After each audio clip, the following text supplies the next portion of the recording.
What's good? What's good? What's good? Welcome to Drone Brews. I think tonight I've found the most appropriate beer that I could potentially ever find. The best beer. Florida Man beer. All right. What's good, everybody? Welcome to Drone Brews. It's another fantastic Wednesday.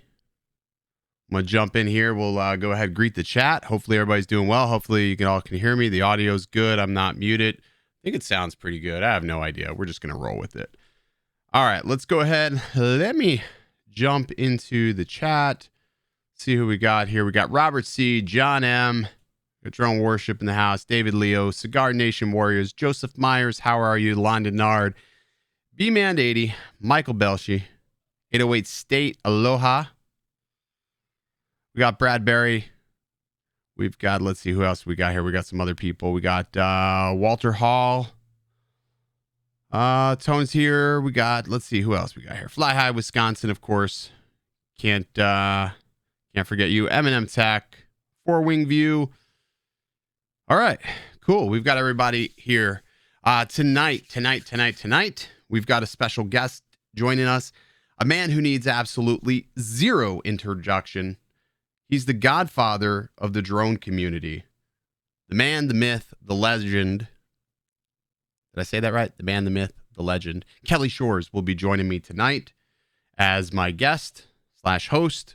I'm going to be bringing him on here in just about 8 minutes. You know, I usually like to wait a little bit, do the whole warm-up process. Let's go ahead and crack open this Florida Man beer. I have not had this one yet. Yeah, that's good. Let's give it a try.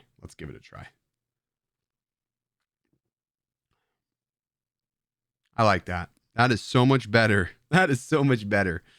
Than last week's beer. Alrighty. Oh, good stuff, Walter. Good stuff, man. Glad to hear it. It is made. I don't know what it's made from. Probably meth and wife beaters. I have no idea. I did over the weekend. I did fracture some ribs. So I guess that qualifies for some Florida Man type stunt. So I'm still in pretty much an immense amount of pain. So we'll see how long I can sit in this chair for tonight before I have to stand up, because it sucks.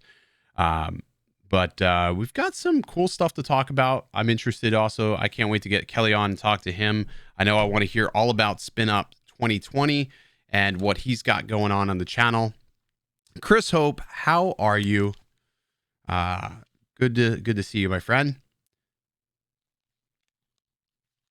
So I am going to start getting ready, because we got to obviously have headphones on when I give Kelly a call. Let me go ahead and fire up Skype here. I haven't done that yet. Let me also make sure Skype is working as far as audio goes, because I think the last time I did this, I don't know if I had it all routed correctly. I think I did. Pretty sure I did. All right. Well, we'll give it a whirl. Ah, damn, that's good. All righty. Yeah, way too much fun on the water slide is right. Couple of beers, a lot of beers, and it was a good time. I had a little bit too good of a time. So, but hey, you know what? That happens sometimes. Sometimes you push the limits too far and you break things. Sometimes you're the thing that you break. But that, I think, is totally normal. Alrighty, let's do this. Let me go ahead and give Kelly a call now. I'm going to bring him in here. And let me find him. I'm going to do this whole thing. Let me actually also get the interview scene here. Again, this is where we all say our prayer. What do? We do this, a little bit of this, little rotor, wizardry. Hope that the audio is good. Calling Kelly. Kelly, can you hear me? Not much, man. I am going to pipe you into the stream. This is where I usually break everything. So let's Florida Man full effect. So there you are. I just got to resize you a little bit here. I'm going to make you bigger here. I'm digging the new studio, man, that you got going on.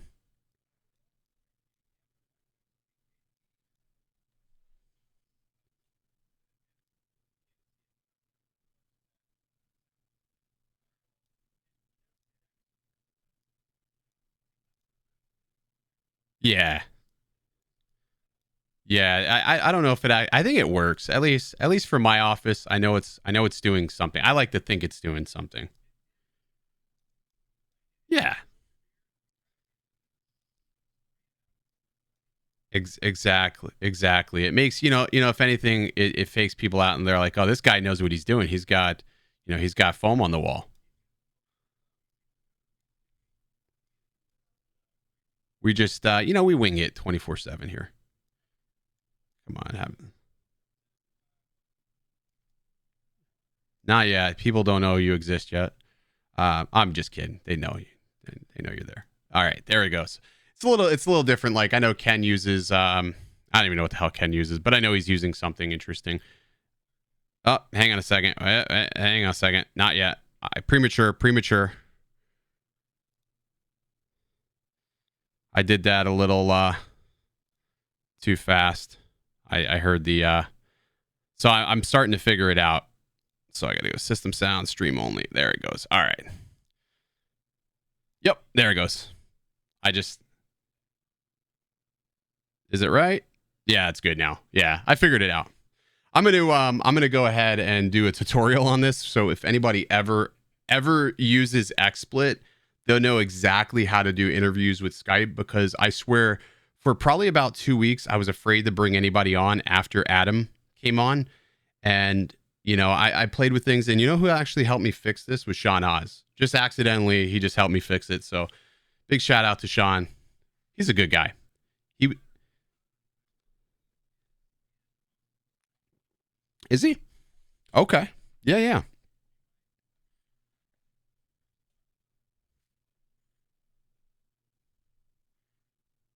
Really?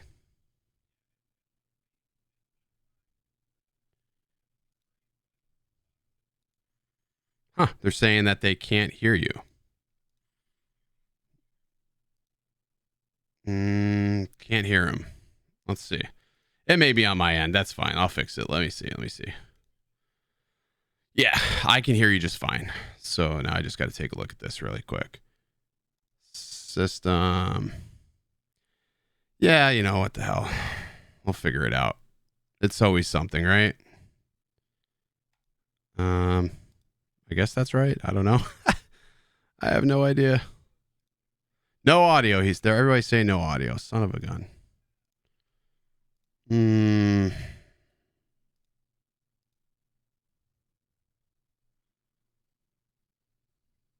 I have no idea why the audio is not working, but let me see. We'll see if that works. Does you guys, can you hear him now? Let me see. Fucking unbelievable.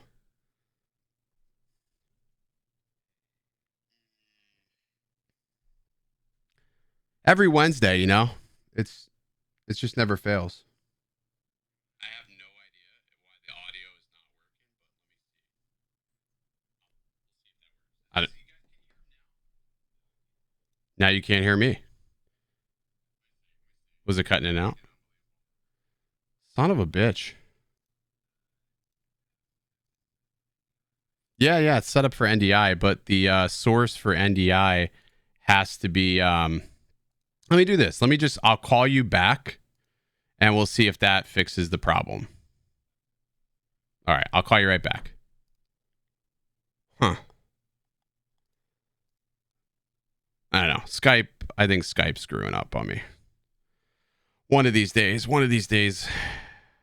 it's going to work out. Just not anytime soon, apparently. That's what I get for, let's see, microphone's good there. Fucking never fails for guests on my show. Speakers. Who's got the speakers? Let me see. Totally ignoring the chat too, because that'll just piss me off. Broadcast system, headphones, stream mix out. Yeah, everything's good. No idea. Let's try it again. We're going to try bringing Kelly on again here. If I reboot it, it'll kill the stream, so we will be screwed if that happens. No idea what's going on here. Usually it works, but, that's my fault too. I didn't do a test call before I actually did all this.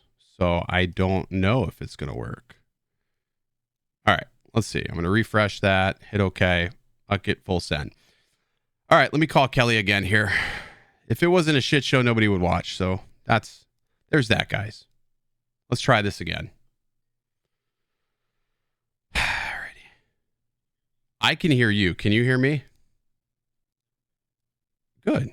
I have no idea if anybody else can hear you, though. People keep saying I'm having a private conversation. So, I know, man. I know. I could just use, like, what is that? StreamYards. I could do that, but that's just, they I'm pushing you live now. All right. Let me just chat and see if anyone can hear me chatting. I have no idea why it's not. Nope. Knee. Samuel Ivor says knee. Nothing. We are the next to say knee.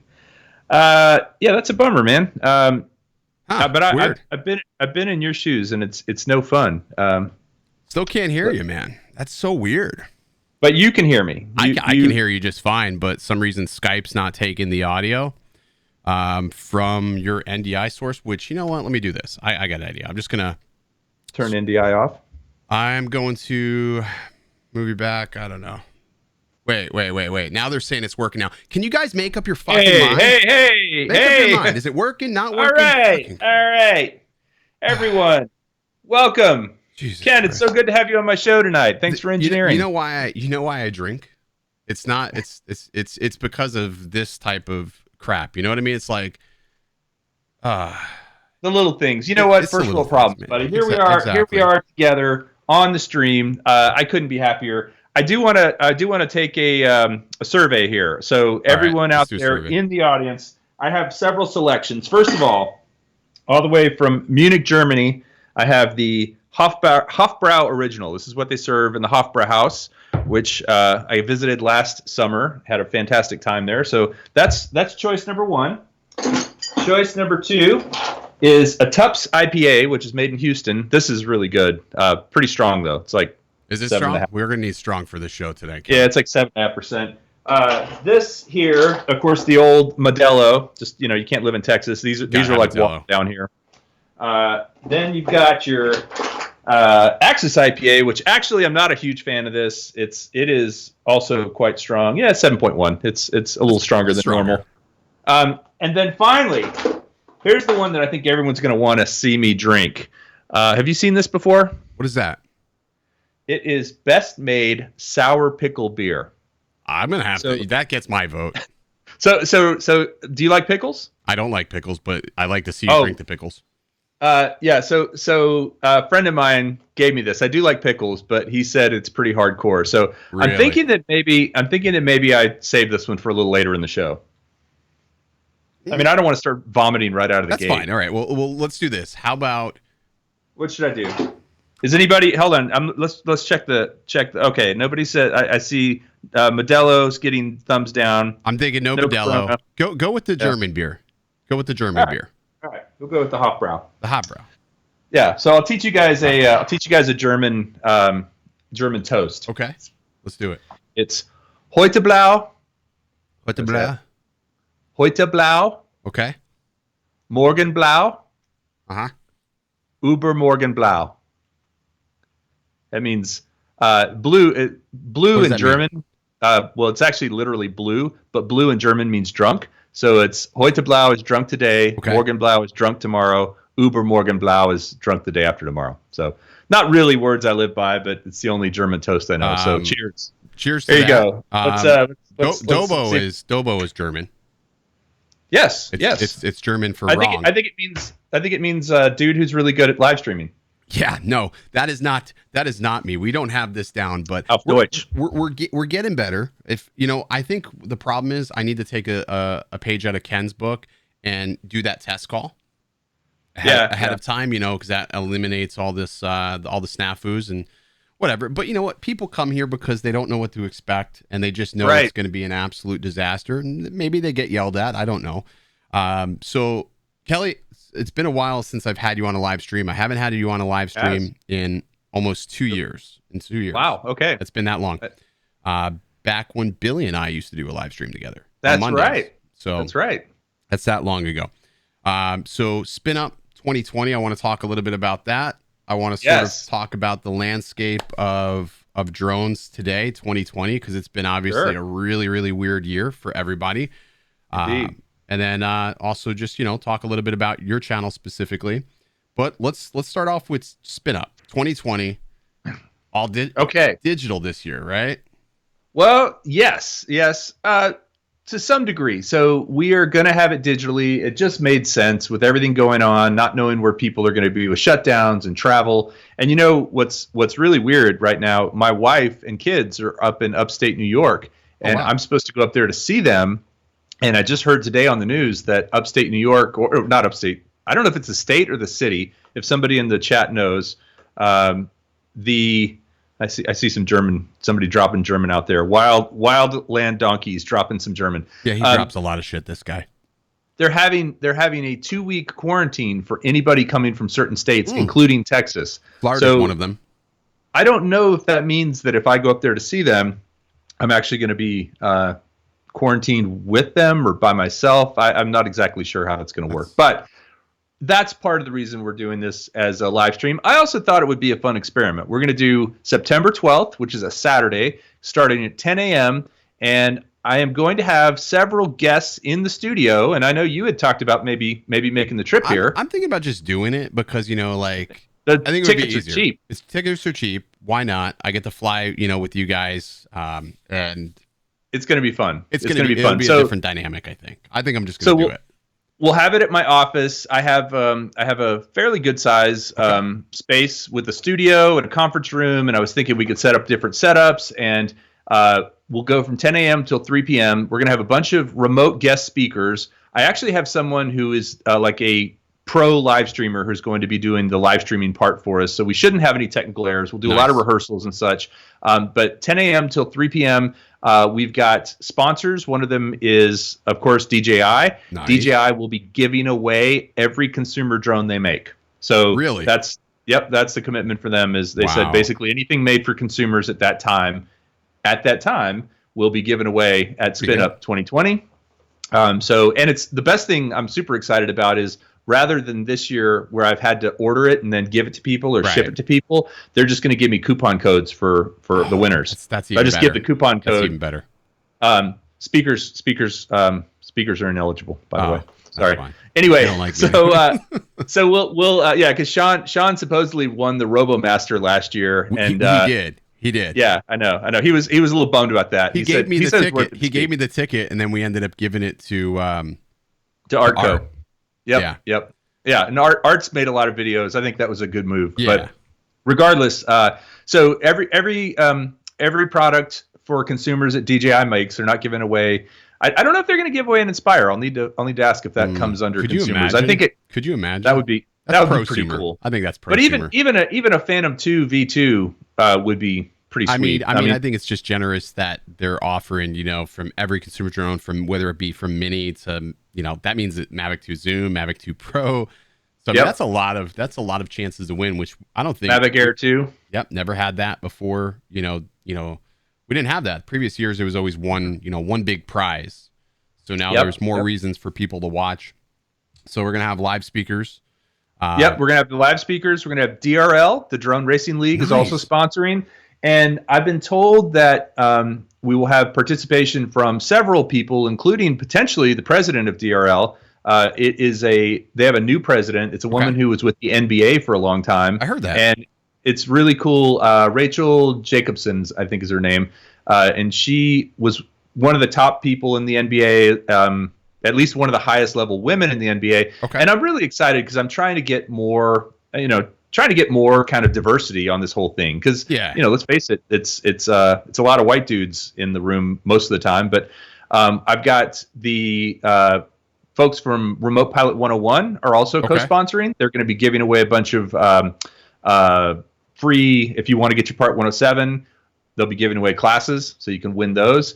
I've got Emacs, which makes all the Tiny Hawk series. Yep. Plus, they make the. Have you ever played with their little FPV car? I have not.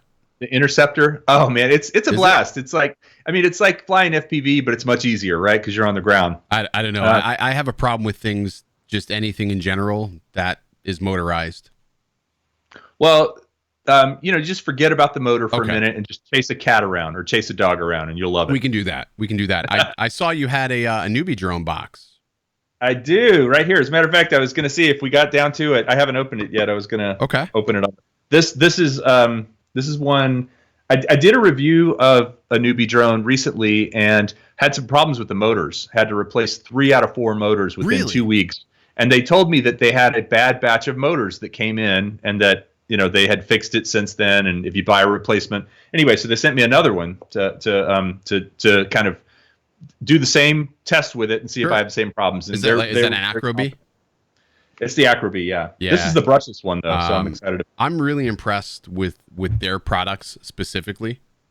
I've been using their stacks on all my DJI quads, nice. The FPV quads that I'm running, and they're probably the smoothest flying stacks I've ever used, period. And their customer service is great. They do live streams. They're a big part of the community. I like how involved they are and how responsive they are. I mean, this even before we got into this relationship of then me reviewing drones or whatever for them. I reached out to them several times with questions about stuff I was ordering, and they were totally responsive. So anyway, very very very cool that they're awesome. Going to. So then the other thing that we've got, let's see, we've got Emacs, we've got Remote Pilot 101, we've got DJI, we've got DRL, and I feel like there's one more sponsor, but I can't think of who that is. Who are the speakers this year? Well, let me just open up a tab here so I can go to it real quick. By the way, the website is spinup2020.com, and so far, and we're still working out like who's going to be there from DRL. Ken Herron's going to be in the facility, in the studio with us. Sean Oz is going to be in the studio with us. Brennan Edwards from Droner is going to be in the studio with us. Chris Rollins is coming up from Tyler, Texas, to be in the studio with us. You've met Chris, right? The first year? Chris is a nice guy. I like Chris. Chris is great, and I love the approach he's doing on his new channel. I love his channel. The drone girl, Sally French, the American drone girl, not the Irish drone girl, is going to be speaking. Jason Shepard from Remote Pilot 101. Of course, you will be speaking either remotely or there if you decide to come. I'll be there. Miriam McNabb, who runs the website and the newsletter called Drone Life. Okay. And by the way, it is by far my favorite drone newsletter as far as the news goes, as far as the writing goes. She's the editor-in-chief and also the CEO of Jobs for Drones. Okay. She'll be speaking. And then Russ from 51 Drones so far. And then, as I said, I expect to have several FPV folks that I've reached out to that I'm still trying to solidify from the DRL and other, trying to get someone from Rotor Riot to come speak, etc. That would be absolutely awesome. From what I understand, they're down here in Florida now. Mm-hmm. Which, yep, I think you're right. Which that would be absolutely cool to see some of those guys. I didn't know any of these people. Like I didn't know half the people that existed till I started going down the FPV path. But it's like cool to be full circle in the drone community, not be so lopsided just on the GPS side of things. Yeah. So it's like a whole new world. It seems like they're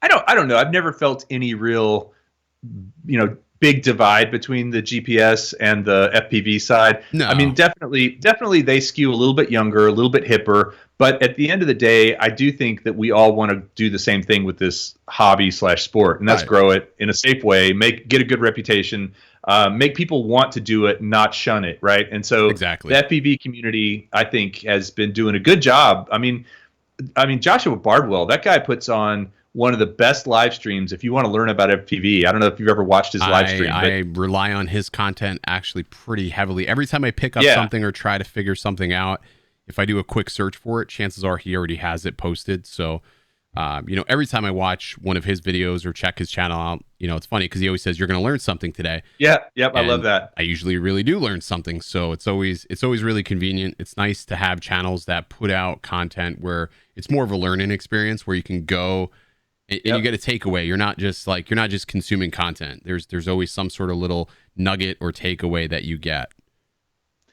And also, and actually, the GUCCI pilot. Yeah, he wants to know. Gucci pilot. I don't believe so. Alltel's not the same. They don't do a lot of PR type of stuff like that. Oh, you mean as far as being at Spin Up? Yeah. Well, here's the thing too: is basically you have to pick your sponsors in such a way that you don't have competition. Conflicts. Can't have a conflict. So I'm not going to have DJI and Autel, right? And what would people rather win? Which drones? I mean, let's be honest. Yeah. And then like with regard to Emacs, I would love to do something with newbie drones, but because Emacs already offered to sponsor, and I've had a good relationship with Emacs for a while, I'm not going to, they're both in the tiny whoop space. By the way, I saw Bill from Metro Drones with a super chat. Thank you, Bill. Yep, I did thank Bill. Bill's always good to hear. But it's just going to be a very, very cool setup. So here's the deal. You can watch the thing on YouTube. It'll be streaming on my channel, and it'll be anybody can join. But if you want to win any prizes, there is a $15 ticket that you have to buy, and that is available on the Spin Up 2020. Why do you have to buy a $15 ticket? Well, first of all, I am paying part of the travel for people who come to Austin who need the money. It's like not easy for everyone to buy a ticket and get a hotel and all that sort of thing. And there are expenses. I mean, even though it's a virtual thing this year, it's going to be I think it's going to be easier to break even than in the past where we had food and catering and insurance 100%. And all this other stuff. But ultimately, $15 ticket for people if they want to be able to do two things. Number one, there will be a opportunity to have more interaction with the guests, and number two, win prizes if you buy a ticket. I think that's really fair. $15, chance to win something, a lot of prizes on the table, and I mean, a lot of prizes. The past couple of years that I went, we've given away a lot of stuff. Yeah, it's like 30 or 40 things, and 15 or 20 of them were really good. And this year, I think because we've done it for 3 years in a row, it's easier for me to convince companies in the value, right? To say, and I need to hit up like GPC Cases and a few of those other Freewell and some of those other companies. And you know what? And if there's anything that my company we could do, DroneWorks, if there's anything you feel like is missing as far as cases go, let us know. We'd love to. We'd love to donate something for you to have. I can even make sure those shipped out ahead of time for you so you can have them. Because I definitely want to see this event become something that happens all the time. And I know a lot of people in the past, they couldn't make it out. Last year was a pretty big turnout, right? But I think almost 100 people. Yeah, and I think this year is going to be exceptional. Obviously, a lot of people come because they want to meet the people that they talk to. I know I always enjoy getting to shake the hands of the people that either watch the shows or just be able to fly, or you've that aha moment when you meet somebody that you've been talking to forever, and now all of a sudden you're forever friends. I call like the people I meet at Spin Up. Those are I still talk to everybody. Yeah. So, well, I mean, we even, I've gotten together with these guys, with Ed Ricker and Sean, to go snowboarding and possibly going out on a boat tomorrow. And yeah, I mean, and I know the snowboarding trip was actually your idea, which was kind of funny. But I know, and I didn't get a chance to go. That is Nate said, "Good to see you, Ken. Please introduce this fella. I don't know him." So Nate, this is Ready Set Drone. Just simply do a search on YouTube for Ready Set Drone, and he should be like the only one out there. Like I said, godfather of the drone community. So you should easily find him, man. And thank you very much for the $20 super chat. Very much appreciate it. Samuel Ivers, thank you for the $2 super chat. Not necessary, but thank you. And so you mentioned about getting together in real life. So that's the other part of this is 2 weeks later, September 26th in Dillon, Colorado, myself and Sean and whoever else wants to come up there are going to get together for a meetup. And I've already rented a pavilion, and there's pictures. If you go to Spin Up 2020, you can click on and see Spin Down, what we're calling Spin Down. I treat it as a separate event. It's actually a pretty big event. I think it's, I don't want to say it's more fun, but it sort of is. For me, it's awesome because like all the pressure of the event is over, right? Over. Like in the past 2 years, I was like so ready to just kind of chill out and talk to people and everything, versus like worrying about the AV and the food and all this other stuff. So it's a good event. Is Aldrin in the house? Aldrin is here. Nice. He was a speaker at the first Spin Up. He was. And that's again, awesome takeaways from Aldrin talking about photography and the different things that you can do with and that's where I learned to do the vertical pan shot, like the sort of tall pan shot was from Aldrin. Man, and I'll tell you what, Aldrin has, if you guys haven't checked out his channel, it's Flight Path. It's FLYT, I think, FLYTPATH. But Aldrin is he has been killing it with the Mavic Air 2. I'd love to just sit down with him sometime and see what his stats look like on his YouTube channel before the Mavic Air 2 and after, because it's crazy. He did every possible video. Like if there was something like, will the Mavic Air 2 act as a boomerang? And then he throws it and it comes back. And you're like, I didn't know it would do that. So awesome stuff. So I'm a big fan of his channel. So if you haven't checked out Flight Path, you should. I also see Jenna C in the house. Good to see you, Jenna. She did a really awesome video on my channel of an unboxing when she was subscriber of the month. And it was super hilarious. So way to go, Jenna. So I'm actually going to drive out to Dillon. You are? Yeah. So part of the reason is I need a vacation. Obviously, with everything going on with the pandemic, I feel like I just haven't traveled a lot this year. Like last year, and you used to travel a lot. I was traveling a lot, whether it be for work or going up to Philadelphia to hang out with Billy. Almost twice a month sometimes. I haven't done that at all. So I told Sean, I said, I want to take the family. I want to get the family out of the house, and I want them to be a part of this too. Like they always hear me talk about this. So I thought it'd be just cool just to drive out there, take a road trip across country. Yeah. It's like 15 hours away. Or no, I'm sorry. It's a little more than it's 24 hours. Probably about a day's drive. Well, I was going to say I think it's about 13 from Austin. Yeah. And that's cool because I'm thinking about actually driving as well for two reasons. Number one, because I can bring more stuff, right, drones and T-shirts and all that sort of thing. But then number two, my dad grew up in western Kansas near the Colorado border. And my dad came to Spin Up last year. And so he loved it. He had such a good time meeting everyone. So many people in the audience right now who met my dad and was super nice to him. I appreciate that. That was awesome. He still talks about it. Anyway, bring him up to Dillon for the meetup and then also take him to his hometown of Goodland, Kansas to see his cousin. That'd be nice, man. Yeah. I think, he's getting up there and a father-son road trip would be pretty cool.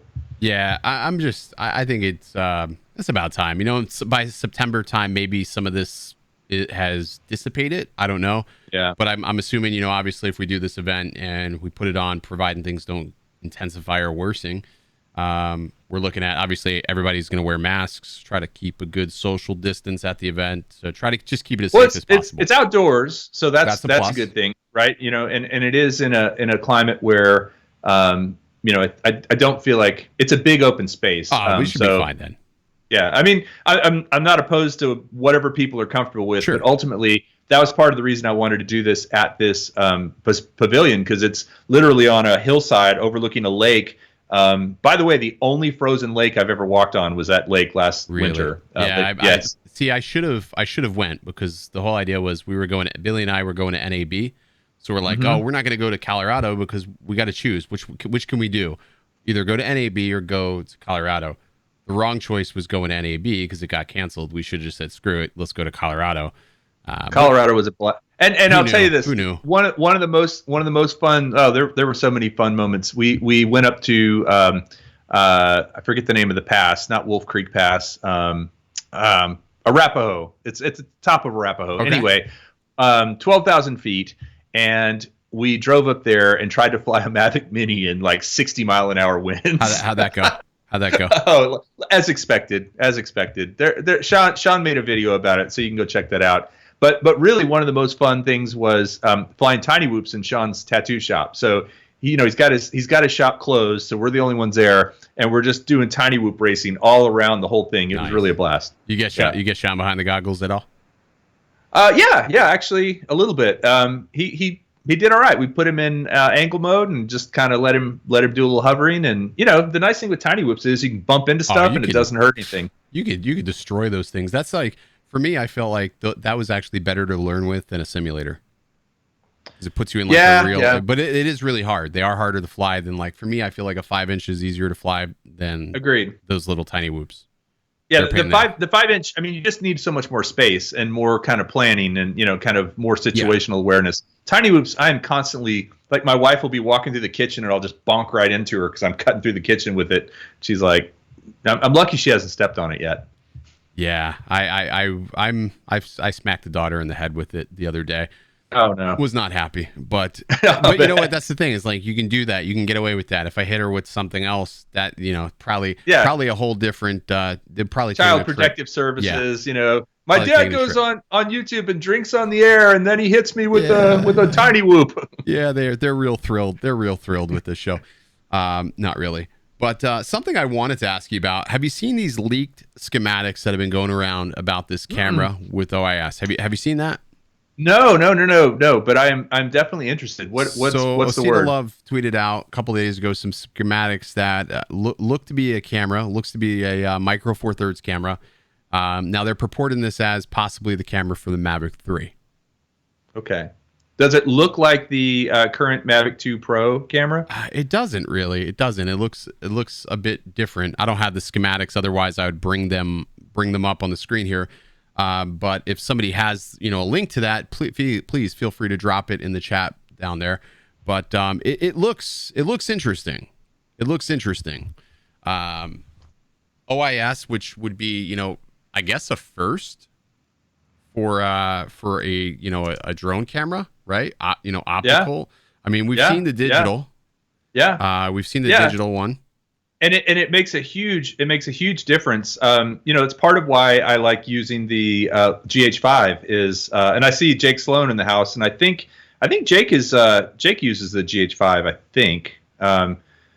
Anyway, the optical stabilization that's built into the camera. It's a six-axis thing in there, and in the GH5 you can buy a lens that has it as well. So it's basically stabilizing the camera body. Like a gimbal.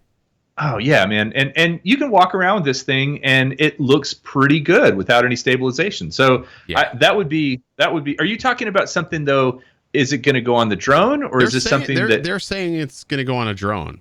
That's what it's looking like. I'm looking at the tweet right now from Osita, and I mean, it looks like it's going to go on a drone. Now, how big this unit is, I don't know. A micro Four Thirds camera is substantially larger typically than a 1-inch sensor, but from the looks of the sensor, it doesn't look like it's going to have a removable lens either, which would be interesting, which would make sense because obviously with the Mavic, how are you going to put a removable lens on a Mavic? It's just not capable, really. Yeah. I mean, it would have to be a bigger form factor, and if you think about it, maybe they do go a little bit bigger, a bigger motor, maybe a 4 or 5S battery, and something that can carry more weight, because now they have the Mavic Air 2, which is really, it is kind of the lightweight alternative, right? If you're willing to compromise a little bit of camera quality and megapixels and that sort of thing. Man, I took the Mavic Air 2 out just the other day. Actually, I'll tell you a funny story real quick. I took it up to Old Settlers Park, which is where we had the first spin down, right behind the Dell Diamond. And I took it to that same little park area. I love flying over that little lake. That's where I don't know if you saw the video where I put my Mavic Pro Platinum into the water. But I saw that. That was very cringy.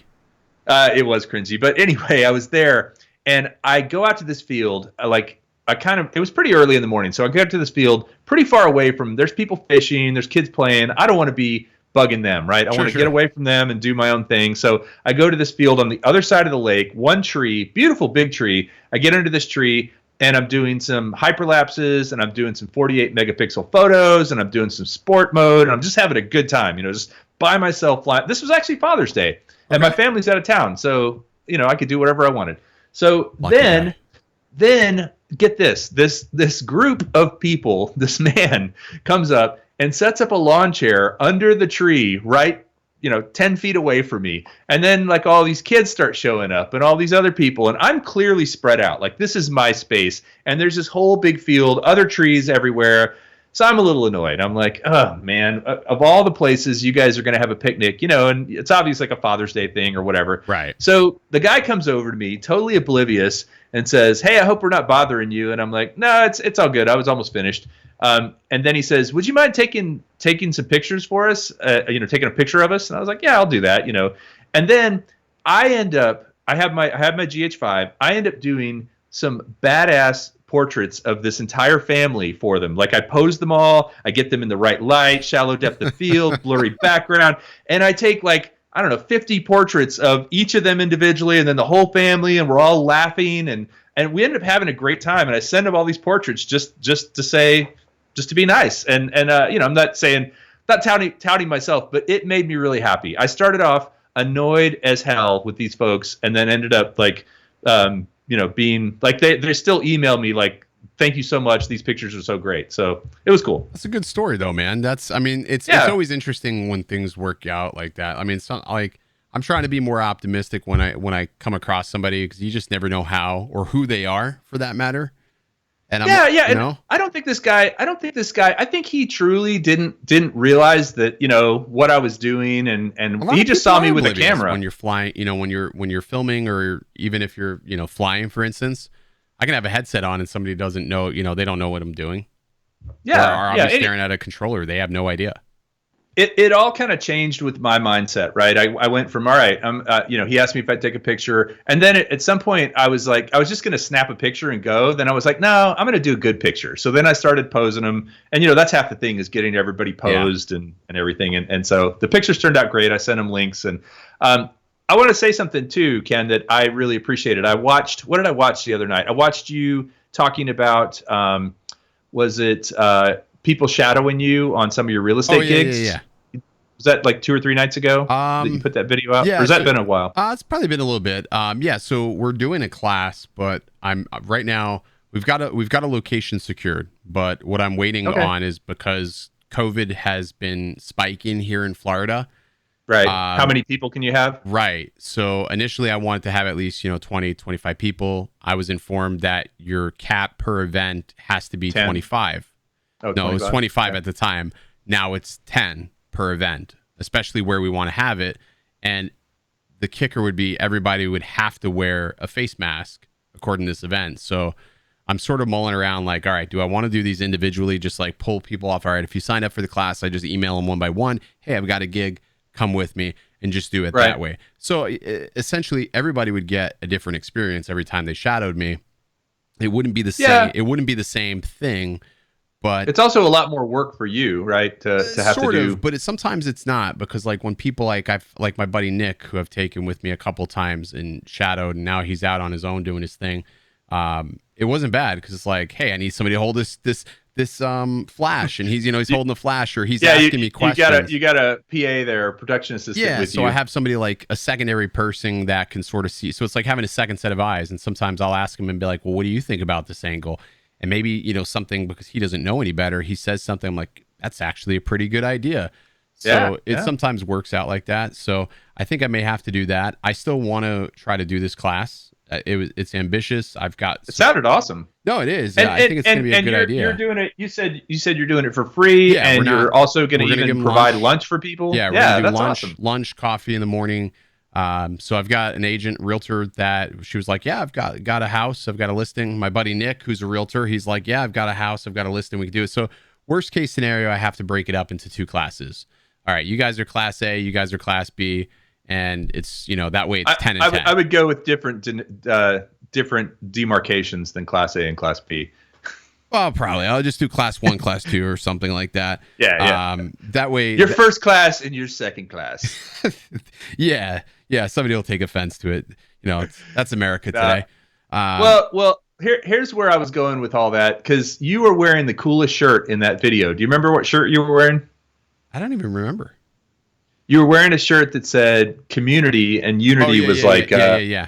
And it had an American flag on it. That was totally accidental too, by the way. That I just thought that was a super yeah, cool that's shirt. So. grunt style. They make they make all sort. They support veterans and stuff. So whenever I can, I try to buy. Not shirts. as cool as the shirt you're wearing now. I know. This still, just supports one person. Yes, but it's okay. It's an important person to support, though. I was going to tell you something funny. So I was watching Ken Herron's show. He did a video just the other day where I think he was flying. I think he was flying an airplane at an air show, like his first time to fly a fixed wing. Anyway, Joshua Bardwell walks up to him and kind of leans in, and he's wearing a Ready Set Drone shirt. And I was like, "Yeah, go, man." I sent it to him, but I didn't think he ever wore it. So I was glad to see him. He seems like a pretty like down to earth type of person that he would be that type of guy that would do that. Like, I mean, he just seems like a cool individual. Anyways, they all do. It makes me really happy with your videos. I think I saw you one time on a boat and on the beach, and you were wearing that same shirt. Good quality. It's like what Gary says. They're good quality, man. Well, thank you. I've heard you give shout outs for the quality of the shirt before, and I appreciate that. But it really makes me smile when I watch a YouTuber that I like, you, Joshua Bardwell, or Nurk. How many did you give the Nurk? Because I feel like every time I see him, he's wearing it. He's wearing one. I think he has 3. He has the gray one, he has that one, and he has the kind of in between that's like, but he wears them a lot, and I appreciate that. Yeah. So you got a Mavic Air 2 in your hands now, right? I do, yeah. How do you like it? I am actually a bit late to the game. I was not on the privileged pre-release list this time. I never really figured out why either. But that makes no sense.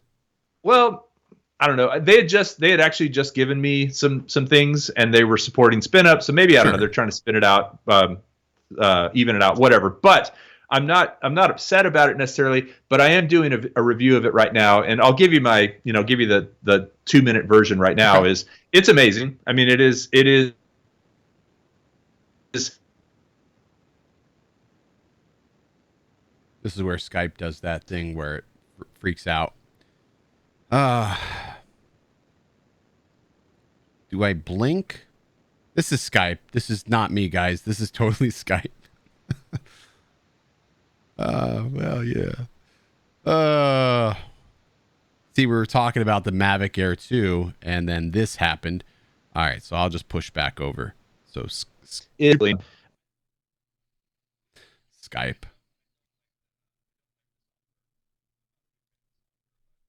Hey, Rye Smith with $50 Australian. You froze there for a minute. Oh. I see Skype was being Skype. It's funny every time I talk about the Mavic Air 2, like my guests freeze. So did my audio freeze too? I don't know. I'm not on that. Thank you, Vice Smith. That's really generous. Thank you very much. I'm not sure.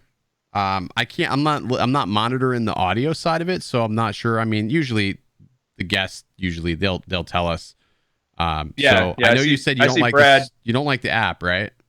I'm just not a big fan of. I'm not a big fan of it either. It's not DJI Pilot. What is it called? DJI Fly, I guess. Yeah, DJI Fly. It's okay. I mean, I guess. I mean, in comparison to other apps that I've used, it's not terrible. It's just not great. No, and I've not had any crashes with it or anything. But I think the other thing that's really going to make the Mavic Air 2 amazing is when they finally release the firmware that allows you to fly it with the smart controller. I think that's going to be absolutely huge. See, and that's what I'm waiting for is the smart controller support. And I don't know why it's taken so long to get there, but yeah, I'm anxious for it because I've had like sort of like a mixed bag of feelings about the Mavic Air 2. I had the first accident, totally my fault. Oh yeah. 100% was my fault. Tech, thank you very much. As always, thank you. Cool. First one was my fault. The second one, I've gone round and round with DJI, and the end result of that accident was they evaluated it and they deemed it was also my fault. Well, so the first one was when you were downtown, right? A lot of interference. Yeah. So the first one was I didn't have enough GPS satellites, and for the life of me, I thought, well, if I take off and get up in the air, you would get more because you wouldn't have all the stuff. And that was a bad idea because that didn't work out the way I thought it was going to go. And that's another thing, like I've noticed, is the drone is just very slow to acquire satellites. And that could just be because there's no redundancy there. I don't know. Maybe the chipset that they've used for the GPS. Who knows? Antenna position. Exactly. I mean, it could be a lot of things. So many different things that could affect that. But anyways, it doesn't lock quite as fast as the Mavic 2 Pro. It doesn't lock as fast as any of my Altels. I was impatient, and it went slamming. I mean, Kelly, when I say I was shitting bricks, like you thought you were gonna hit somebody. I thought I was gonna hit somebody or hit a car because like I could see in the viewfinder, and I was trying to control it the best I can. But when you're on that when you're on that path, it's like it's sort of controllable, but it's not controllable. It's not the same as flying. And I don't think people really understand that. So my best course of action was try to get it down somewhere safely. So I chose to take it into a building, and it actually fared pretty good. The second time though, it fell from about 200 feet, but it fell straight down. They said that there was impact, but there was no building or anything. So I don't know if a bird. Wait. They said there was impact, like it hit something going forward and then fell? They said I hit something on the side. Something hit me from the side. Oh. So from my vantage point, there was no building, there was no obstruction, but it doesn't mean a seagull. I mean, we were by the water. So I mean, somebody else's drone? No, there was nothing else there. I was filming. I was actually working for a realtor. I was doing a building. Oh, okay. So it was sort of embarrassing because I'm like, well, I got to go pick up another drone because this one went down. And when the drone hit the ground, somebody picked it up. It landed on his dock. Yeah. There's a public dock, and the whole area is very uptight around this condominium. Somebody picked up the drone, and they started walking with it. And I'm like, oh, crap, where's this thing going? And I saw it walking back towards the condominium. And it was on, and I'm like, oh crap. I'm like, I'm recording it because I'm like, when I get the drone back, I want to know who this person was. They would thank him, but then they pulled the battery. So that's where you need the I was like, Mavic 2 Enterprise, so you can actually make an announcement. Excuse me. Right. Could you please bring the drone back? So I ended up getting the drone back. He brought it in the building, so I had to wait till they could buzz me back in because you can't get into the building. And I said, hey, did somebody bring a drone in here? And they were like, yeah, a guy brought it in. I said, well, where is it? He goes, well, he said he thought you were spying on him. What? I'm like, well, you have a drone fall out of the air. He looked like he was like maybe mid 40s, possibly. It fell on his dock. He had, his boat was gorgeous. So he was probably like that sort of weird type. I can see it. Yeah. Wealthy. Was he wearing a Speedo? I didn't get that far. I thought you were spying on him. No, I didn't. I wasn't spying on him.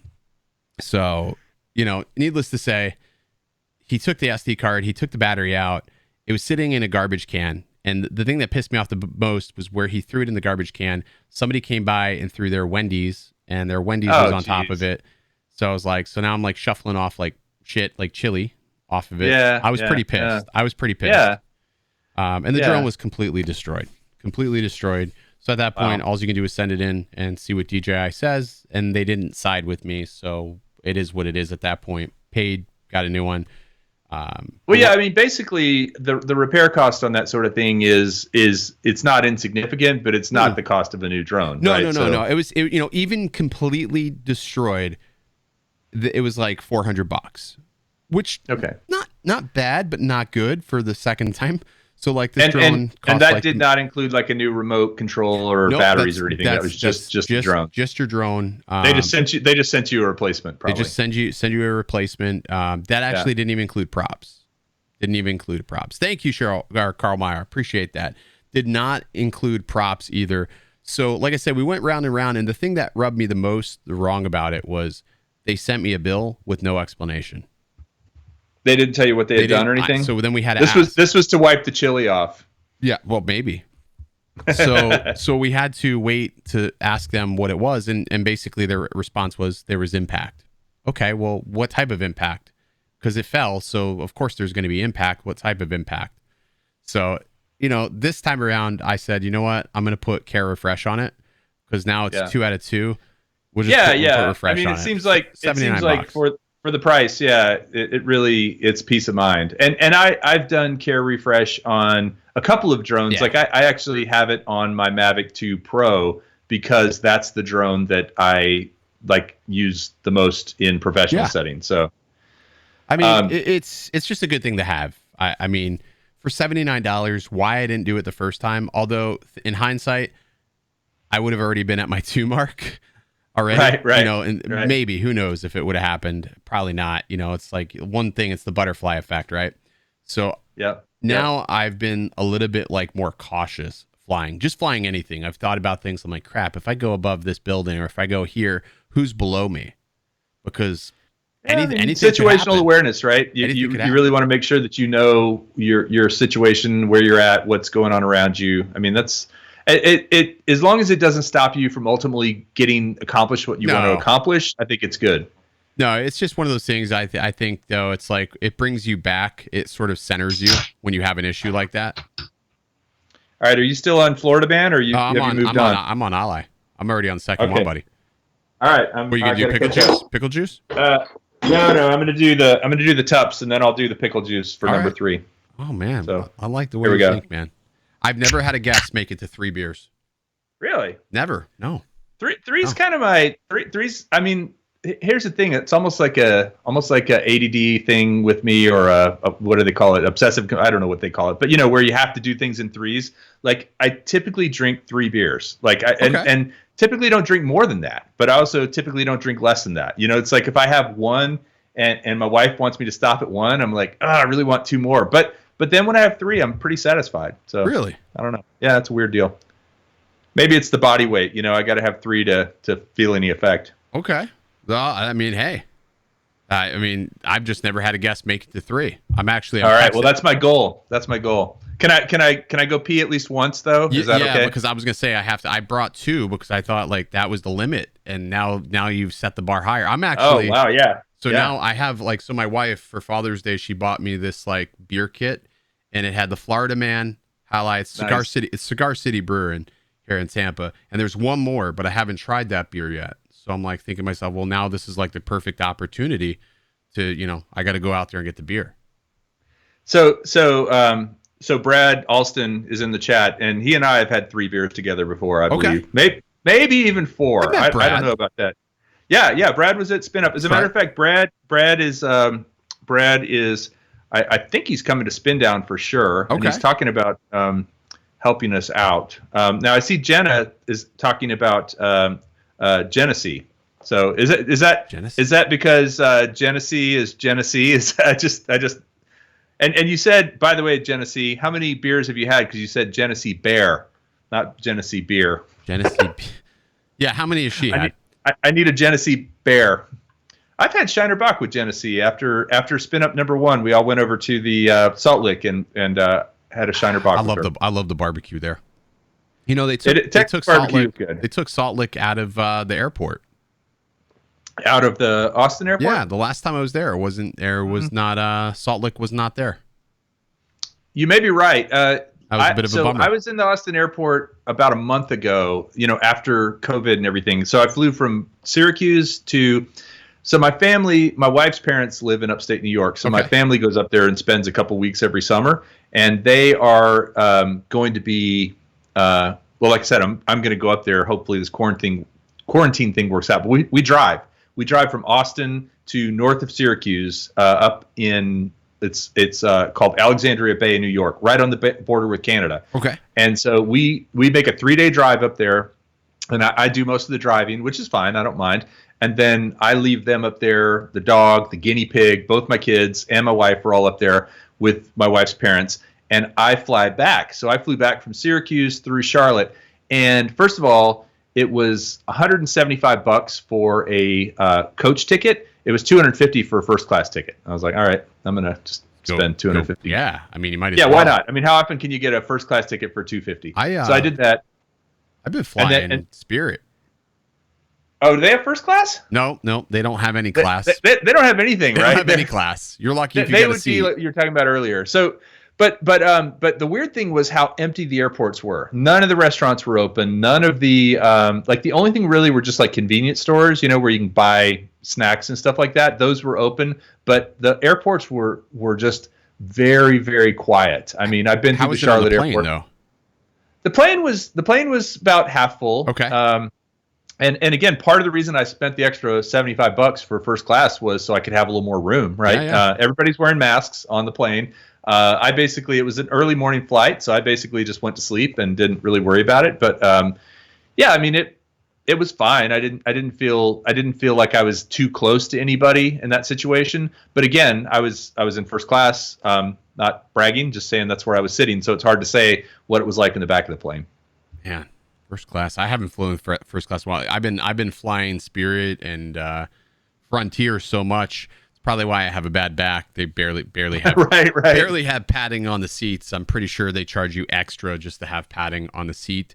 But yeah, I don't even know what it's like to fly anymore. There's one over in Europe. I think it's called Aer Lingus. It's like a Irish airline, and I've heard. I had a woman who was Irish who I worked with, and she told me that like it costs money to bring on a carry-on. It costs money to get water. Yeah. It costs money, like everything. The tickets are really cheap. It's like $50 or something, but everything is nickel and dime. When I flew the spin up last year, I flew. What did I fly? I flew. Oh no, I take Southwest when I go out to you. Because Southwest is not bad. Southwest wasn't bad for a budget airline. Round trip, $170, which nice. I thought was a good deal. I'm thinking, if I go out there this year, I can just hang out with Sean, crash at his pops' place because he already knows who I am, and that place is like he's got plenty of space. He's got plenty of space. It's like a hotel already, Casa della Oz. But last year we were out there. He ran over a rattlesnake. He was trying to give me the most, Texas experience out there. Yeah. Oh man. So actually, Sean, I went out there one time to meet up with him, and we were going to shoot shotguns, but we ended up flying drones all day, and so we didn't do that. But yeah, it's a pretty amazing spot. Shotguns. I mean, he's got it's just incredible. Like when I pulled up there, and I was like very taken back. He's like, "Oh, we're gonna go out to my dad's house," and I'm like, "Oh, okay." And then when we got there, I was just like, It's on like 100 acres or something crazy. And I was like, it was awesome. It was like Disney World for me. So that was really cool. I think what I'll do is I'm going to grab another beer. I know you're still working on your beer. I have my cooler. I have my cooler right here. I'm going to see if my You want to grab a beer and I'll open the. I was going to see if my wife would bring me a beer. This usually works. Let's see. She may answer the phone and be angry. Are you calling her? Yeah, I'm going to call her. Oh, nice. Long distance from the house. Yeah. I don't know. Like other wing. Hey, is your mom around?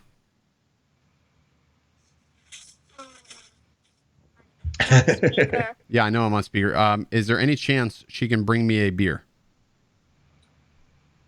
I don't know. No. I need another beer. The opposite one. I have Florida Man. I have Ally. I need the other one. You had enough of beers. You had like 3 or 4. I don't know. That's not true, Zoe. I definitely could use.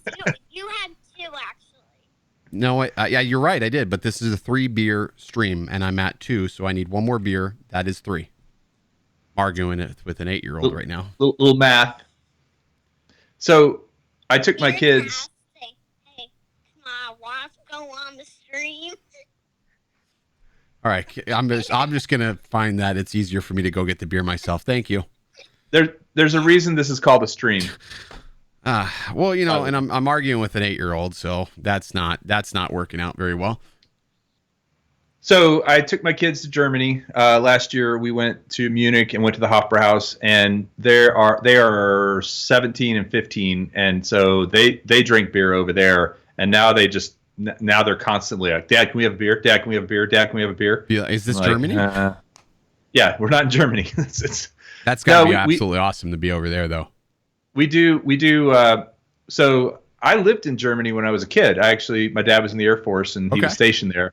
So I learned to speak German as a child, and then I took it in school. And both my kids are taking it in school, and that's part of why we went there, so they could, be immersed or whatever. But we have a German club, Deutsch Club mit Papa is what we call it. And so they each get to drink a beer if they will speak German to me for an hour. So we sit and drink a beer, and they speak German to me. That's pretty darn cool, man. It's fun. I'm gonna have to go argue with this 8-year-old here now to be, to to allow myself to have another beer. So I'm gonna grab another beer. All right, and I'll be back. Can I open my my box? Yeah, while do you're your gone? thing, man. This is all you. I'll be that'll right be back. A good thing. All right, everybody, you're stuck with me. First of all, everybody who's in the drone community needs a really good box opening knife, and I happen to have one here that was provided by a very good friend, and who shall remain nameless, but somebody that most of you guys know gave me this knife, and I really appreciate it. Always cut away from yourself. That's a lesson. I'm going to cut towards myself there. I think that actually in that video with Jenna, she was like flipping these things around. So getting back to the newbie drones, these are little tiny whoops that you can bind with different remote controls. In particular, this one binds with a FR Sky or Free Sky radio, and they're really fun. If you haven't flown FPV before, tiny whoops are such a great way to start. And in the box, we've got, I don't know if this is the actual drone or what this is. It's just a tiny little box. Is that the drone? I don't know. It says Acro B Brain. Maybe is that? So it might be. It might be. It's really a tiny box though. Yeah, it is tiny. We've got some spare props right here. We've got the battery, the B nectar is what they call, or the nitro nectar. These are supposedly 2S or 1S. No, it's a 1S. Okay. They're supposedly really good batteries though. Yeah, it's a 1S, and I think that's it. And then a bunch of stickers. Nice, so yeah, that nice must be the little drone. unboxing package. Yeah, the thing is, I had forgotten they sent this, and I came home the other day, and this was sitting on my porch, and I was like, how cool is that, just to come home and have a drone sitting on your porch, especially one that you're really excited about. Newbie drone stickers here. There we go. And let's see if the actual drone is in here. It must be. So this is the B-Brain Acro B, and this is the brushless version. And actually, I did talk to Nurk about this drone, because he's got this one as well as the brushed one. And he told me this one was just almost too insane to fly in the house. Like it's just a little too, because it's brushless. This one? The brushless version. Really? I wonder if you could just like turn the throttle down to like maybe 70%. Yeah, there might be a setting for it. I will say too, with the Emax drones, with the Tiny Hawks, the Tiny Hawk 2, anytime they have those ones, or Tiny Hawk 2 Race, anytime they have those ones where they use two batteries in parallel, those things just are very, very hard to control inside. I only run my Tiny Hawk 2 in 1S. The 1S, yeah. I didn't even run it. I think 2S, even outside for that little thing, you're gonna lose it really quickly. I mean, I just find it wildly uncontrollable. Anything more than 1S on something little like that. You have the Tiny Hawk 2 with the. I've got the one. Yeah, with the dual batteries. It's a white one. Yeah, I've got the Tiny Hawk 2, and then I've got the Tiny Hawk 1. So I've got both of them. Tiny Hawk 2, I like it. I like it a lot. I had some problems getting it bound. It worked. That's really tiny. It almost looks like those what is that? Beta FPVs. Yeah. Yeah. No, these are really, I love the way these look, and the LEDs in them are really cool, and the OSD. So I had that same issue when I first started out, Ken, with binding these things, finding the bind button sometimes. Yeah, the SPI the receivers are a pain in the neck. Where is it? And so I actually, when I reviewed the brushed version of this, I took a macro lens and actually showed and drew a little circle where it was. I was like, this is where it is, because you'll never find it otherwise. And then the thing with Free Sky radios too, you're never even sure if it's bound. Like it doesn't really give you any. Doesn't.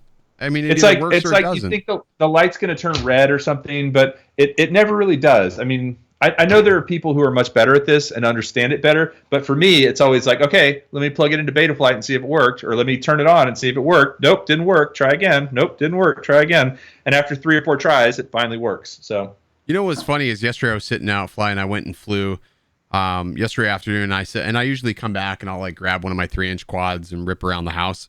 And I forgot to change the model from one of the 5-inch, and I just booted up the 3-inch, and it bound. The 3-inch bound to my 5-inch model, and I didn't think, I didn't know it at the time. It just didn't even dawn upon me, but it worked. I was like, wait, how the hell is that happening? That's sort of dangerous. Did it fly? Did it fly the same? It flew the same.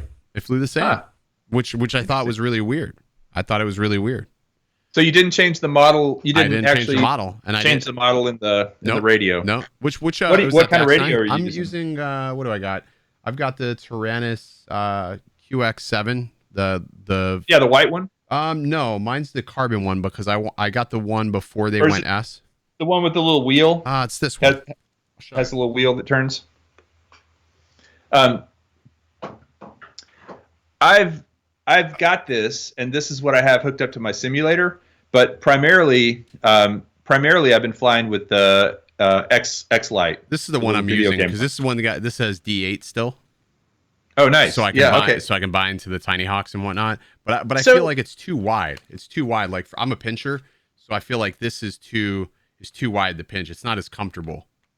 So you mentioned about D8 versus D16. So what is the deal with that? Or the newer radios only have D16? So yeah, like the bigger radios, like the Free Sky radios that you'll find in like your 5 inches, that's like D16. And sometimes like Access, and then is that not switchable? Is that not switchable in the menu? Well, it depends if the radio has it. Like Free Sky has removed it to where it's like D8 is an add-on module now. Oh, so hold on. Let me grab my. So I wonder if that's going to bind, because if that is an SPI receiver, which binds only to D8. If that only binds to D8, you'll need a D8 receiver or a transmitter. That one I believe does both. It should be and okay. maybe it's got the module inside of it. That's why so many people buy jumpers and the Radio Masters now, because they don't have to deal with all that crap. They'll do both. Yeah. No, I've seen a few comments on a few of my videos about how people have had problems with that. And I'll tell you, probably 6 months ago is when I learned about D8 versus D16, because I had a drone I could not bind to, and I couldn't figure out what it was. And it was that. It was actually the Tiny Hawk S. I couldn't get it to bind, and then there was a setting change from D16 to D8, and it worked fine after that. Yeah, so this is the Tyrannus Q. This is not the Tyrannus Q Access version. So this was like the last one that they made before they switched over. Like this battery is different too. Like this is the actual battery pack. As to where my white, I have the other one too. I have the white version because that was the first one I bought. That one has the 18650 batteries, which I sort of like those because they're, you can replace, and they last a while. Like this, you have to have a proprietary charger and everything, and it's sort of a pain in the ass. But I mean, it gets the job done. But I sort of feel like if I do it again, I would probably have got the X9 because it's a little bit narrower of a controller.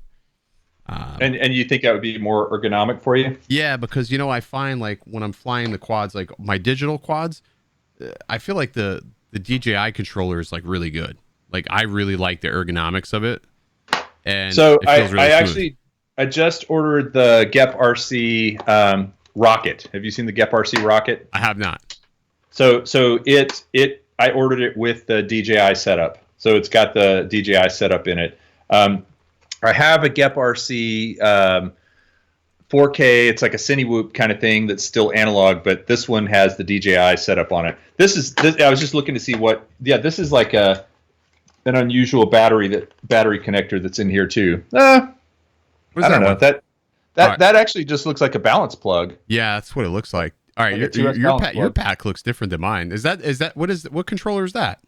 This is the X9D. Oh, that's the X9D. Okay, yeah. See, and look how narrow that is. This is pretty old. This guy though, I'll say one thing why I have this sitting here, because my desktop computer's over there.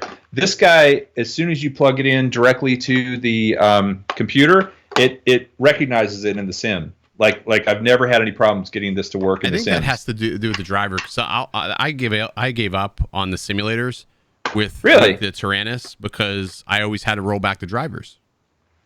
I was having driver issues. But what's funny though? If I connect the DJI controller, I can get that to work faster than I can. Really? Yeah, because the drivers are totally different. Well, this is my sim. This is actually the one I just use for sims now. I'm using the X Lite for actually flying FPV. What's your sim of choice? The DRL sim. The DRL sim. I haven't tried that one yet. So if you get a chance, and everybody who's watching, if you get a chance, I made a video where my son played the DRL sim for an hour every day for 10 days. Okay. And he was not good at it to begin with. I mean, he was like barely able to get through a track in stabilized mode. So I'll give you an example. There's one track called the Shipyard, and it's on a shipyard. You're flying around over a container ship, with big crates, the big shipping containers. You fly through these big truss towers and cranes and all this stuff. It's really cool. Anyway, it took him 7 minutes the first time to go through it in stabilized mode. By the end of 10 days, practicing for an hour every day, he did it in less than 1 minute, like 56 seconds in pro mode, in acro mode. Really? So that's incredible. Yeah, it was a very cool. I don't know. I was really proud of that video, and it's funny because that one doesn't get a lot of views, but it was basically just cool to see him do something every day for an hour. And there were days he didn't want to do it. There were days like, do I have to fly today? I'm like, son, you're asking me, like, I'm asking you to play a video game for an hour, and and he's like, okay, you got to do it. My son's pretty mature, and so but there were days he didn't want to do it, and there was one day actually he hadn't done it. It was like 10 or 11. I went to bed, and he did it by himself, and filmed himself by himself. But anyway, the difference between his flying on day 1 on the sim to day 10, and I don't care if you're using Velocidrone or Liftoff or whatever, they're all very good. But I like the DRL. I really I appreciate what they do, and I think it's fun. Also, if you watch DRL, these tracks on the sim are actually real tracks that they've raced at. Yeah. So, like, for instance, the BMW headquarters in Germany, they raced there, and this is the same track. Nice. And then when I took when we went to Germany last year, we went to the BMW headquarters, and like it's exactly the same. Flying the sim through it is like, hey, I've been here. It's pretty cool. So I've just started incorporating FPV content to the channel. I've done it slowly. I've sort of was silent when I first started, and I didn't really do anything because you never know how your audience is going to respond to that. Do you find that your audience, when you're putting out FPV content, is less responsive or more responsive to that, or sort of in the middle of it all? I would say in the middle of it. I mean, like my reviews of generally of FPV drones, of like the Tiny Hawks and the newbie drones and stuff, they don't get as many views. I mean, do you think honestly, people are afraid or intimidated by trying it? Because I know for me, that was my biggest thing, because I didn't know where to start. And I was lost. I think there's a little, and it is. There's a lot to absorb. I mean, to learn how to connect your drone, even just knowing the fact, this was something that took me a while to figure out, that the first few times I connected a drone to to my computer with Betaflight, it was hit or miss whether the drone would actually show up. It turns out you have to have a certain kind of USB cord for it to work. Yeah. Some cords work, some don't. So what you do is, if you get one that works, you mark it. You're like, hey, this works. I do the drones. same thing. I just use my Mac when I connect it now. Yeah, and that's I'm on a MacBook Pro, and it's so much easier. But yeah, there's a lot to absorb. I think purists would say this is not a good thing. I personally think that if you want to try it, buy one of those all-in-one kits. Buy the Easy Pilot from. Have you heard of Beagle? Have you heard of Beagle drones? Beagle.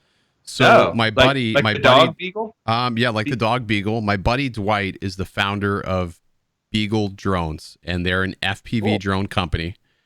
They make full-on FPV drones, and these drones are ready to fly. They've taken all the guesswork out of binding your quad, the radio, all the way down to the firmware updates are over the air. And these things can be flown in full acro mode, and they're absolutely phenomenal. It's called Beagle Drones. I think that's great. I do think, though, that because of the nature of FPV, that knowing how to tune them, how to repair them, how to bind them, that you kind of have to. It's like I was refuting that when I first started. I was thinking to myself, I'm never gonna crash. I'm never gonna break everything. I'm never gonna need to know how to solder. Right. I don't need a bunch of props. I don't need. Look, you're the guy who crashes a Mavic Air, I know. I think FPV is gonna be a crash, but yeah, it's also fun. I mean, it's ultimately, and I don't think you have to be a super nerdy gearhead electronics whiz to do it, right? No, not at all.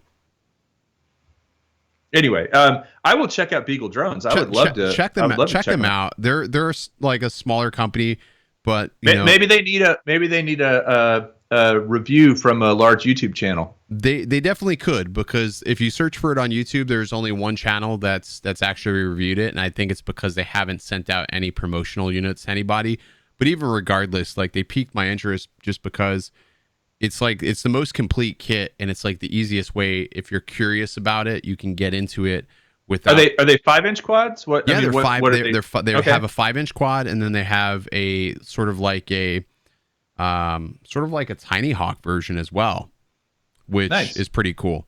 So they've taken all the guesswork. Like I said, I mean, they've tuned these things and made them to where they're as safe as possible, even down to the batteries, man. They're actually like sort of like a smart lipo, which is actually pretty incredible. Which, I mean, I think that's the biggest, scariest thing. Especially, yeah, because you see lipos go up, burn or swell or fail or whatever. So having something that has a little more intelligence is a good idea. Yeah, because I think a lot of people, like, they assume like, okay, this is a battery, I can put it on the charger and I can leave it alone, and I don't have to understand what voltages are. Because that's how I was. I was sort of stupid to it all. From flying GPS drones, I was naive. I'm like, all right, I'm gonna put this battery in the charger, I'm gonna go to bed, type of thing. And I can do that with my Mavics or my Evo and not really worry about. That's why those batteries cost $100 each, though. Right. So I started realizing to myself, like, I don't complain about the price of Mavic batteries. I don't complain about the price of the Evo batteries now, because I'm like, all right, my philosophy now is I charge my batteries during the day when I'm in my office working, because, all right, I know I'm going to be here. If I hear something like happen to a battery, I'm going to be able to quickly pull it off the charger or put out a fire. It's like, can't do that. You can't walk away. Well, so that is something that I think a lot of people could be intimidated by. I've never had any real problem. The biggest problem I ever had with the battery was where the connector broke off. Yeah. And the wires kind of sparked and got really hot. I had that happen. I've had that. So the first experience I had, what started this whole thing was my buddy Mike, who's got a YouTube channel. He actually lives by me, and I've been trying to help him with like some things like audio and his lighting and stuff. So I had a bunch of gear that I just wasn't using. And my rule of thumb is if I have gear that's sitting around, I need to find the home for it so somebody could use it. So I gave him all this gear. We got his channel all set up and fixed, and he wanted to thank me, so he gave me a Cinewhoop. And nice. I didn't have a controller or a set of goggles, so it made me go out and buy a set of goggles and controller. So he helps me set it up, binds it to the controller.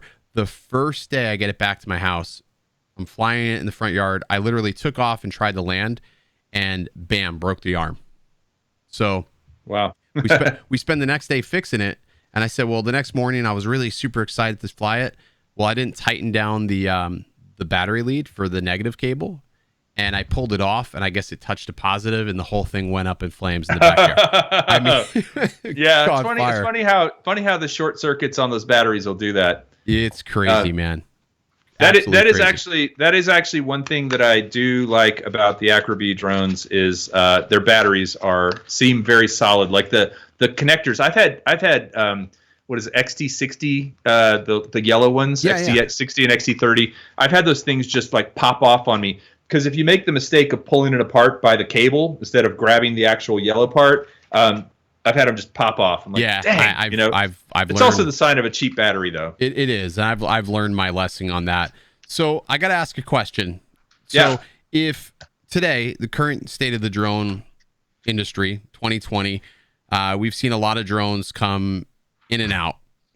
We've got the Mavic Air 2, we've got the Mavic series. If somebody's getting into the hobby today and they think to themselves, or maybe even an existing person, do you wait for the next best thing, or do you buy something now? Okay, my philosophy on that is you buy something now. Okay. I mean, dude, you could get run over by a bus tomorrow, right? I agree. And then you'll have never flown a drone. So to me, it's and there are people, and I can be this way a little bit, but I don't always feel like I have to have the absolute latest and greatest. Okay. I can definitely live with a phone that's 2 generations old. And then when I do upgrade, it's going to be a huge upgrade. It also kind of depends, Ken, on what are you doing with it, right? I mean, if you're just a hobbyist and you're just kind of getting into it, hell, I would say just buy Platinum DJI Mavic Platinum. Sure. Mavic Pro Platinum. That's a great drone. I mean, and for the price, you can get the drone, you can get the batteries. I don't even know if they're still selling the Platinum actually at this point. But I'm not sure if they are. But there's a lot of chatter. A lot of times when I see these videos, there's always like these comments that, I'll just wait till the Mavic 3. And and you have no idea how long you're going to be waiting. You have no idea how available they're going to be. You have no idea how much it's going to cost. And who are you to need a Mavic 3? I mean, are you like Mr. Martin Scorsese of the cinematic drone world? And I'm not putting anybody down. I'm just saying. No, but it needs to be said. I don't need a Mavic 3 at this point. It's everything that I'm doing right now, which is primarily some real estate and some industrial stuff. Okay. Like like I did this thing for a company called Falcon Structures, and actually, if you go to their website, you can see the video that we made for Falcon Structures. They make buildings, or they make offices and houses out of shipping containers. Really, really cool stuff. And I got the opportunity to spend half the day out there flying the drone and taking some really cool shots right at sunrise and stuff. But I used a Mavic 2, and the footage looks phenomenal. And they ended up putting everything online in 1080, so it wasn't even like I even needed 4K, right? So I guess what I'm saying is, to me, having that Mavic 2 there, it gave me that opportunity. Do you think that because obviously we're seeing with the Evo series of drones, I don't know if you got a chance to get your hands on one or fly one. The only Evo I've ever flown was Sean Oz's. And that was the Evo, the orange one, the first one maybe. Okay. And it was okay. We flew it along with the Mavic 2. I think I had the Mavic 2 Zoom at the time, and I don't feel like Evo is quite there yet as far as that experience. It's different. I think what I'm going to do is, why don't I do this? Why don't I ship the 8K out to you to mess with for some time? Really? Yeah. That would be awesome. You can mess with the 8K, see it, because I think it's always good to fly different things and see the differences and the variances with things. Fly it. Dude, you know what? I have to tell everybody, you're the one who lent me the Mavic 2 Enterprise. Like, that's the only experience I ever had with the Mavic 2 Enterprise. I think that was yours, right? Yeah, man. And I don't like I do it to any of my friends that I know, if they needed something for a time being, hey, if you need it, you got it, or whatever, because I like to let people try different things, especially when it comes to Evo. I've flown the Evo so long, and it's when you get in a groove of, okay, I'm flying the Mavic, and then the Mavic goes down, and it's okay, I need to buy something else, but maybe now the Mavic's not available, or it's not within my price point, so you got to try something else. I don't know. I always like to try new things, and I would love to try the Evo. Is it the Evo 2? Yeah, the Evo 2, the 8K. Okay. And so all I really know about it is they came out with one that was a 6K with a 1-inch sensor. Yep. Is that right? They've got a 6K and the 8K version, which is a smaller sensor. Yeah, it's a smaller sensor, but it's capable. It's basically capable of shooting 8K resolution. So if you have a computer that can handle it, you can get some pretty crispy footage. Supposedly next week we'll have finally I'll have some ND filters for these things, so we can test those out. But yeah, I'll ship the 8K out to you. Dude, it's just sitting on the shelf, and I would love that. I will cover the shipping, and I will send you more Ready Set Drone shirts, so you can have as many as Nerf. I think that's why I send the drones out, because I know they're going to come back with shirts, and stickers, with t-shirts and swag and stuff like that. It's totally worth it to me to do it, but fly it and see what you think, because then I can always reconvene this conversation, because I know when Billy tried the 8K, he wasn't totally impressed with it, the way it flew, but now he's got the 6K, and he sort of believes it flies differently, which I told him, I said, we don't know what changes they could have made to the hardware. So sometimes I think companies will do that. They will make changes silently. They'll see things and they'll fix them. They'll say, okay, here's a problem, we're going to fix this. You definitely get used to the way certain brand of drones flies too. Sure. I feel like if you fly DJI drones, you're kind of used to that. If you fly Tiny Hawks, Tiny Hawks all have kind of a similar characteristic. I'll definitely say the newbie drone flew different than the Tiny Hawk, and just it wasn't as quite as punchy, but it was more maneuverable for me. So I like trying out new drones because you can, like, especially new brands of drones, because you can really kind of see the way that they're going for. So yeah, I would love that. Yeah, I want to hear what you have to say with that. I wanted to give a quick shout out to Brad Hendo. He said he watched the Falcon Structure video. That's awesome. Thank you. And then I also think it's time for the best made sour pickle beer. I gotta see this. I've been saving this. I've been saving this for the show. I've got to see this. Okay, I do like pickles, but I'm trying to think. Next week, in doing this stream like pretty consistently. There was one week where I missed. I just needed a breather. Is it good? How did you try it? No, I just smelled it. Is it bad? No, it smells like pickles. It smells like I just opened a jar of pickles. That could be a good thing or a bad thing.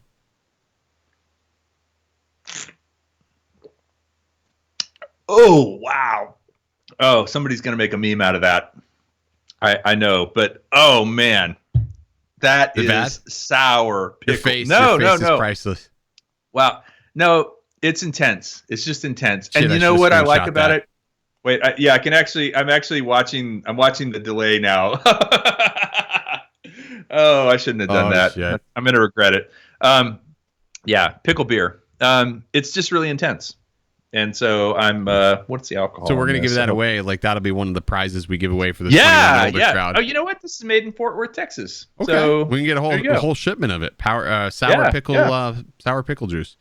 Yep. Sour pickle beer. So I was trying to think to myself, because I've been doing this stream for probably a couple of weeks now. So a couple of people I haven't yet had on that I want to get on here. I want to get Ken Herron on here. Nice. I think he would be an interesting person to have on here. And it is interesting because he's always the host, right? So to have him as a guest, yeah. I had him on my speed dial thing a few weeks ago, and it was cool because he was really more, I think, open, and we had more of kind of an honest conversation I like about seeing him break character. Yeah. That exactly, and he did, and we talked more about what it takes to do a show and how the pressure he feels, and how he kind of really opened up too about how much it meant when everybody had their hey, Rick Halber's in the house and he loves pickle juice. So Rick Halber, I got to get you some of these. Whole case. You buy a $15 ticket, we'll make sure you win. Anyway, so no, it was cool to have Ken on Speed Dial. By the way, let me plug Speed Dial real quick if you haven't seen it before. Speed Dial is it's a thing I do on Saturdays. What is that? I'm seeing a lot of people do this Speed Dial thing. Is this a new form of streaming?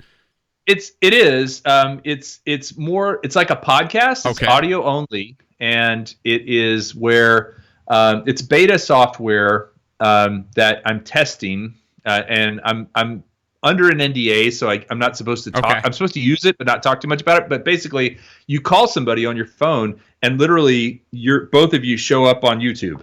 So, oh wow, that's pretty cool. It is cool because there's no lights to set up. There's nothing to do. You literally just call somebody and you chat for half an hour. That's why Billy and I don't do video anymore. We try doing video for our podcast, but it's a pain in the neck. And by the time we record, it's usually late. We're both like beat, and we don't want to set up a light. We don't want this whole big massive production. It's just so much easier to just not have to deal with that. I don't think a lot of people understand like what goes into when you make a video or when anybody makes a video. It's a lot of process. It is, and so I was going to say though, excuse me, is it okay to burp on this show? Yeah, I think man. There is nothing off limits on the show. The first rule is there are no rules to the drone brews. Okay, so I was going to say though, and I'm sure I can say this because they released it last week. They actually have released a version of this software where you call and it's like a FaceTime call. Okay. So there's actually video. So it automatically throws two people's videos up and does all the things that you and I have had problems with in the past with audio and stuff like that. Does all that for you literally from your phone. So that's actually that's pretty cool. I mean, I could see that being handy. I mean, I think part of the fun of doing a live stream is the production. And obviously, the shit show that goes along with it where, oh, your audio's not working. There's this constant chirp, which I think I've figured out now what that chirp actually is. I have no idea what was wrong with your audio, why we couldn't get sound, and all of a sudden I didn't change anything. So maybe it was just redialing you. So, I mean, who knows? But I mean, I sort of feel like the troubleshooting that you do under pressure when you're live Yeah, it's just like flying a drone. It's like troubleshooting when you're in trouble. So you were actually, I got you off on a tangent. You were saying the people you wanted to have on your show. So it's you mentioned Ken Herron. Ken Herron. I want to get Aldrin on the show. Oh, nice. I think, like for me, it's like, I watched Aldrin back before he probably he never knew who I was, or I really didn't even know who he was at the time. So a lot of the content I watch, I learned from watching him. Nice. So nice. He's a great photographer. He's a great photographer. So, I want to have him. I'll ask, all the time, who should I have on the show again? And the same people are always mentioned. It's either Billy or Ross. Right. And I've had both of them on the show. So no, they're no longer guests at this point. They're like, it's like if once you've been over somebody's house more than twice, you're no longer a guest. Right. You're no longer a guest. You're like part of the furniture. Exactly. You know who I really enjoyed getting to meet through Sean, and then also saw on your show a couple times, is Jake Sloan. I don't know if Jake's still in the chat, but Jake's a good guy. Very, very chill. And I want to go to Alaska. I've never been to Alaska. I'm very, very interested, especially if things continue to be harder to travel. It's still in the U.S., right? So I feel like going to Alaska should be an easier thing to do. It is, and although if you live in one of the shunned states like Texas and Florida, where everybody's running around kissing each other and licking the doorknobs and stuff. I saw that they're making, if you come from Florida, you're quarantined. Like you have to quarantine. And you have to shotgun a Florida man beer and then sit in quarantine for 14 days. So I'm trying to figure this out. Like, do I have to drive to Atlanta to fly out to be able to, or am I still screwed because of my driver's license? I think your driver's license. So, well, like I said, I don't even know if I'm going to be able to see my kids. I don't know what's going to go on with that when I go up to. You know what it is we have a hard time following directions down here. They stay home, and then we're like, we go out. We do the opposite of what they tell us to. Now, if they tell us to go out, we'll stay home. Right. So that's what they just need to tell you the opposite. They need to tell us the opposite of what we should be doing. Florida's a weird state, man. It's first. Well, Florida man is kind of famous. It really is, man, because the weirdest things happen down here. So Jake is still in the chat. He asked, how close are you to Amarillo? Yeah, I saw that. About 5 hours from Amarillo. It's not bad. I've been to, if anybody's ever been to Amarillo, I don't know why he's asking about Amarillo, but I want to tell a quick story about Amarillo. There is, I believe it's Amarillo. Outside of Amarillo is Paladero Canyon, one of the coolest places in the U.S. Amarillo is super flat, very, very, very, very, kind of just brushy, desert-y, kind of flat, plainy area. And then you're driving along, all of a sudden there's this giant hole in the ground, and that's Paladero Canyon. And I believe Paladero Canyon is almost as big or as big as the Grand Canyon. It's friggin' amazing. So really, if you ever get a chance to go to Paladero Canyon. There's a mini Grand Canyon, and I see, like, I don't know what the hell is Georgia. Georgia has one. I forgot what they call it. Yeah. I want to fly it, but apparently you have to have a permit to fly it. Well, it would be very cool. Albuquerque quadcopter Tony says he doesn't like Amarillo very much. I don't. So I'll tell you another funny story about Amarillo. So I was actually there for a gig many years ago. I was shooting video for an event, and for some reason the crew decided we were going to go have sushi in Amarillo, the one sushi bar in Amarillo. This is like probably 96 or something like that. So I don't know. That sounds like a bad idea, doesn't it? Sushi in Amarillo. Sounds it. So a question for you. I want to bring something up because I feel like this story specifically needs a lot of attention. So I know Ken did a whole thing, and I did a thing about the gentleman, the bar owner in Nashville that was arrested for flying his drone around the protest. Yep. Here's a situation out of Louisiana that doesn't involve a protest. It involves a gentleman that's going to be sentenced for 30 days for flying over his neighbor's house with his drone. He was accused of, I guess, voyeurism, peeping Tom, whatever. Anyways, neighbor was a cop. Saw him fly over the house. And he is facing 30 days in jail over this. The logs show that his mission was completed at 300 350 to 400 feet at an average speed of 30 to 50 miles an hour. So he wasn't hovering. No, he was not hovering. He was passing over. He was passing over. The neighbor was sounds like mad. The neighbor was. It sounds like he did something else to piss off the neighbor, or the neighbor's just a generally pissy guy. It sounds like from everything and listening to some of the testimonies and hearing back from my buddy Ryan, who this is what he does. He does like some of these drone litigation cases like this. He was sort of railroaded because the gentleman was a cop in Louisiana. But I'm trying to get it to where, I'd like to have him on the stream maybe, possibly next week, let him, sort of plead his case. See what he's at. I mean, if the log says, again, if he was hovering over the guy's property, I could see that. Here's the thing. I don't know what kind of neighborhood you live in, but I live in a neighborhood where, pretty typical neighborhood. Sure. The same. I've gone, it's suburbia, right? And it's a bit older. There's big trees. There's a golf course not too far away, and I say that because oftentimes I'll immediately go up and beeline for the golf course and fly over that. And especially during off hours, if there's nobody playing golf, I'm not going to bug people while they're playing golf. But every neighbor within 5 houses that direction and 10 houses that direction knows what I do, right? I make it a pretty plain thing. You see my son and I all the time riding skateboards up and down the street with drones chasing us. I mean, it's kind of, people around here know my kind of passion for YouTube and for flying, and I own a video production company, right? So flying drones is part of that whole thing. So I think if you go out proactively, like if this guy had made an attempt to get to know that neighbor, or at least he did know the neighbor. Apparently they've had past history and issues.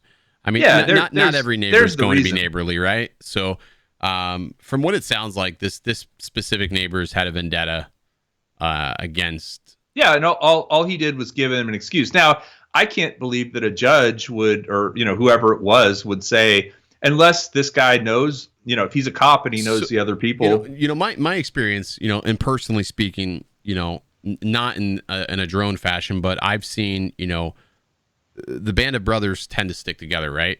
And unless you have money to battle a situation like this, and you have a lawyer that is going to be absolutely airtight, not a public defender, because a public defender is not going to represent you well in a case like this where it's like super, super technical. I don't think a situation like this is in the scope of a public defender. And I'm not trying to be an asshole to anybody who happens to be a public defender. I don't think they'd be watching my show anyways, but you're just not going to know how to tactfully handle this. So according to the case, it's 30 days per count of charge. So it's 30 days per charge, and he got hit with 3 charges. So that's 90 days. So Albuquerque quadcopter Tony says that they would not allow flight logs in court. So that's which is insane, because that is those are the admissible facts. Yeah, that is your dead to rights information.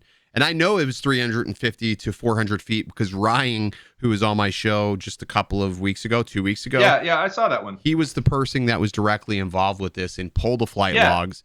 He was a great guest, by the way. Phenomenal guy. Ryan's a great guy. Totally responsible for some of the drone reform that we've found in Michigan.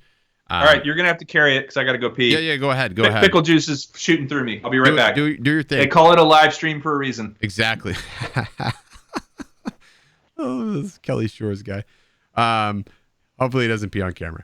All right, so I wanted to bring this up simply because here's a situation that could potentially happen to any one of us, right? We're flying, we pissed our neighbor off. They call the cops. That person has, I don't know, potentially a tie to police department, whatever it may be. And they're able to do something like this, which is absurd. Cliff, I don't think, he was flying a Phantom 4 Pro, I believe. Got him starting to belch already.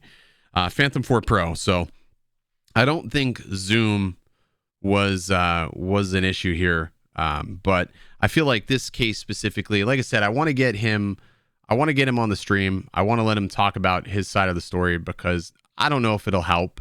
but maybe if there's enough attraction and enough of an uproar from people in the community, maybe tweeting at the police department or raising questions, maybe they will make the flight logs part of the conversation, which the fact that they weren't admissible in the court, I'm surprised I can even function and talk. I'm so drunk, is absolutely absurd. Like, this is evidence. This is dead to rights evidence, and I just don't understand it.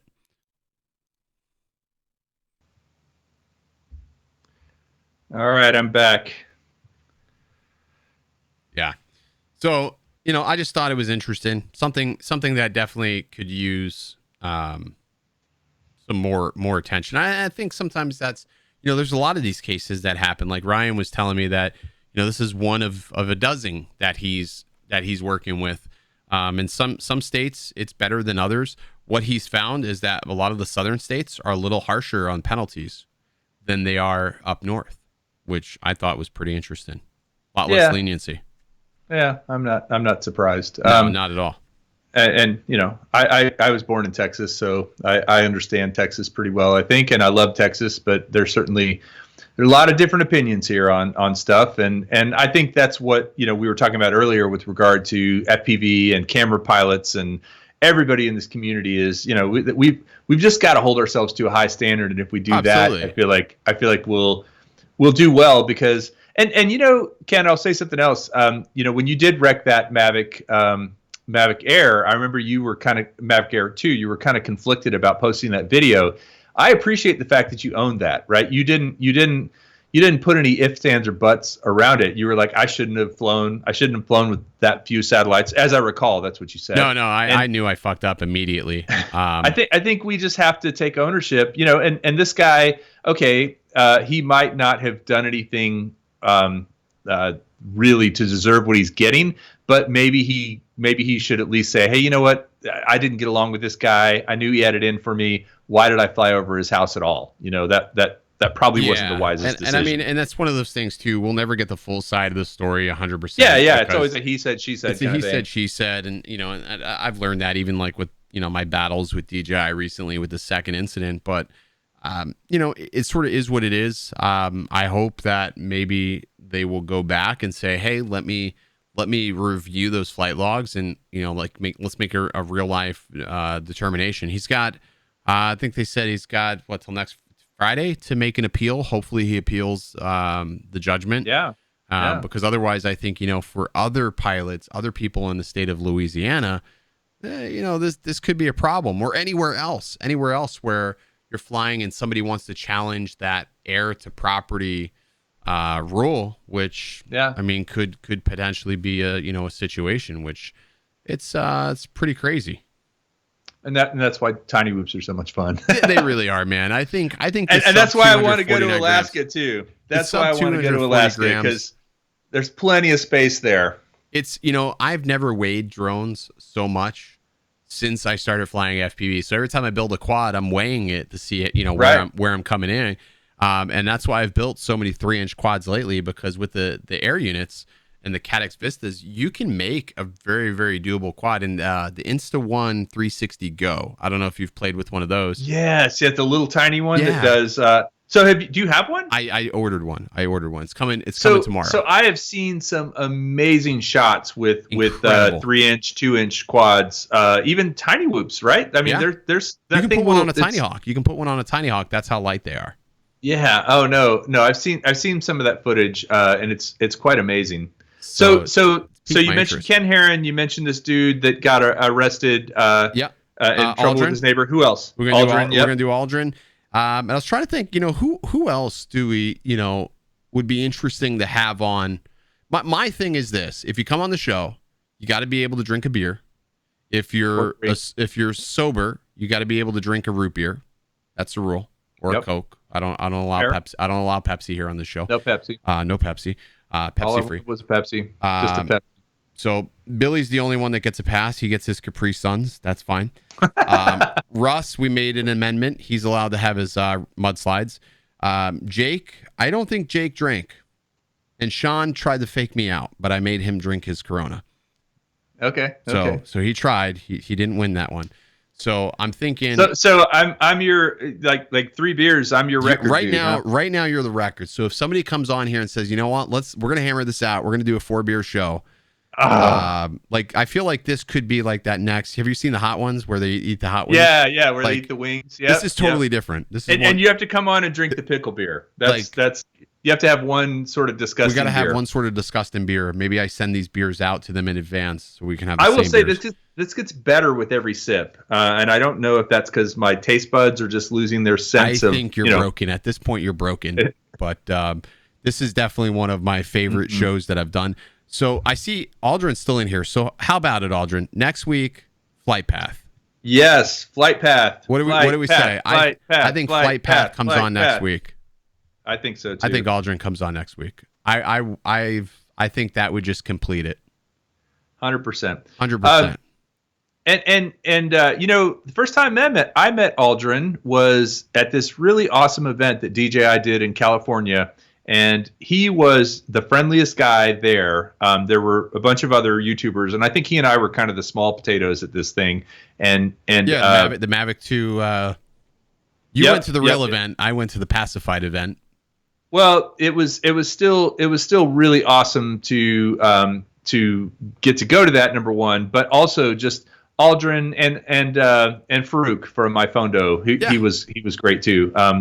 He'd be a good guy to have on your show.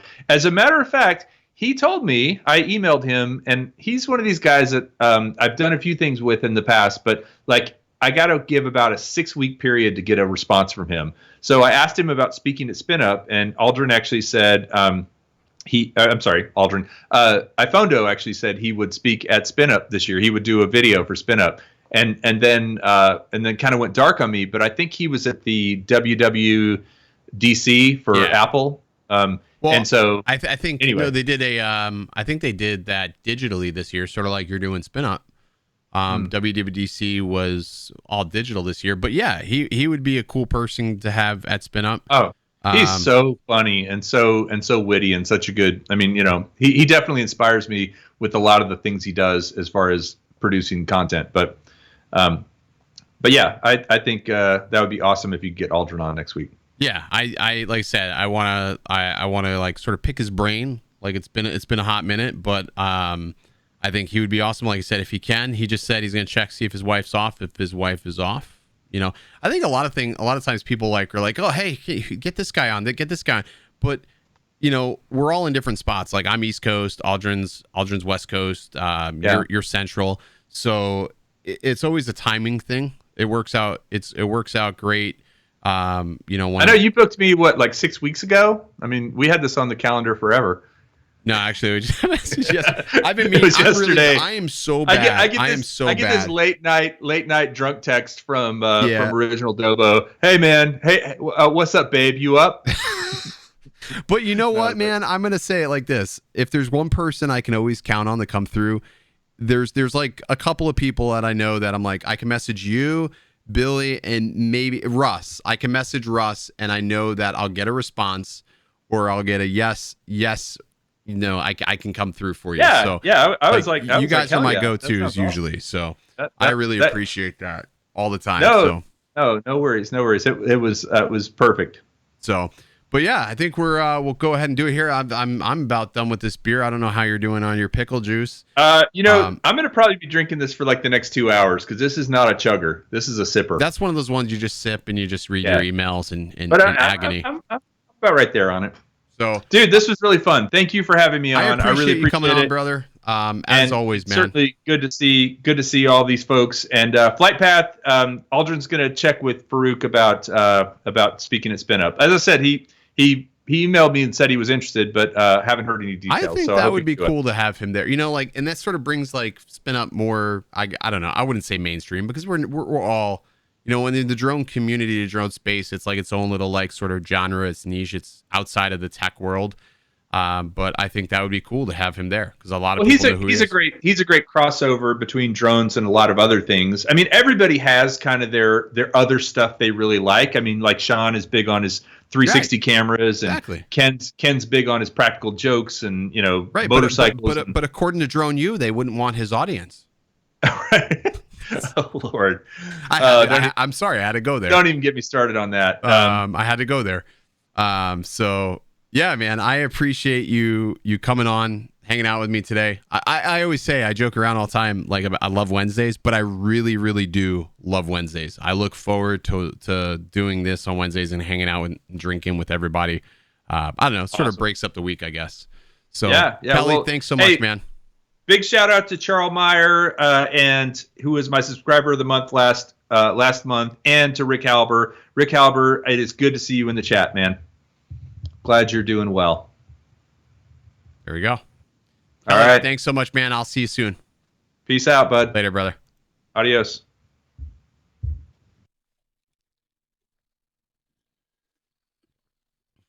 Wow.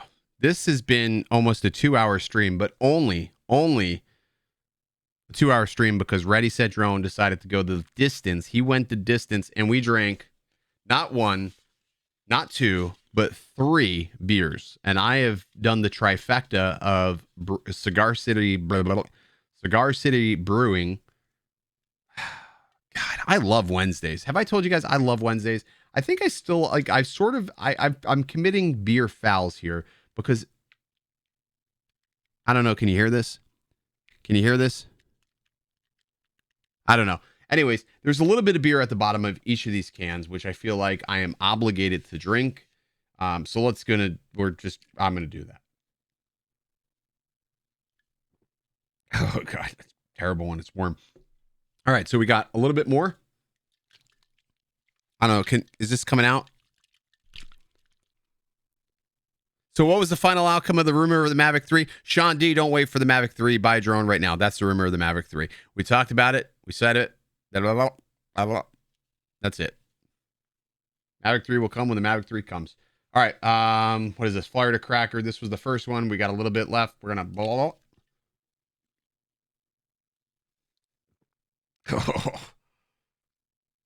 Oh, when it's hot, it's bad. That's bad. All right. That one's done. All right. And then the very last one, and then we're going to roll out of here, is this one was Guayabara. It's a citrus pale ale, and boy, is it delicious. This one's delicious. This was probably one of my favorite streams. This was one of my favorite streams, even better than that time I smashed that can on my head. Yeah.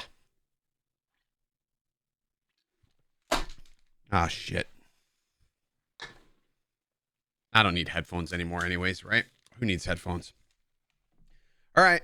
Well, you know what we did not do tonight? We didn't do phone calls.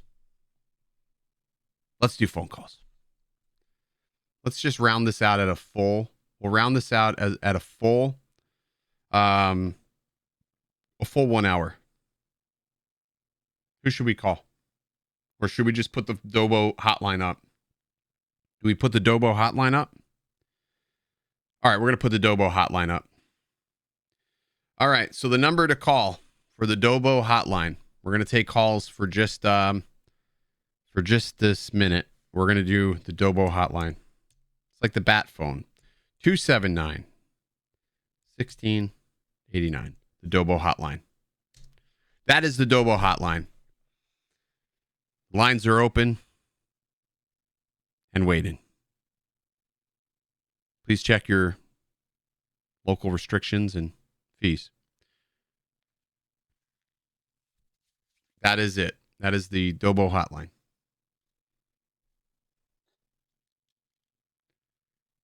I feel like we've gone 2 hours. We might as well go 2 hours. No, we're not calling Drone U.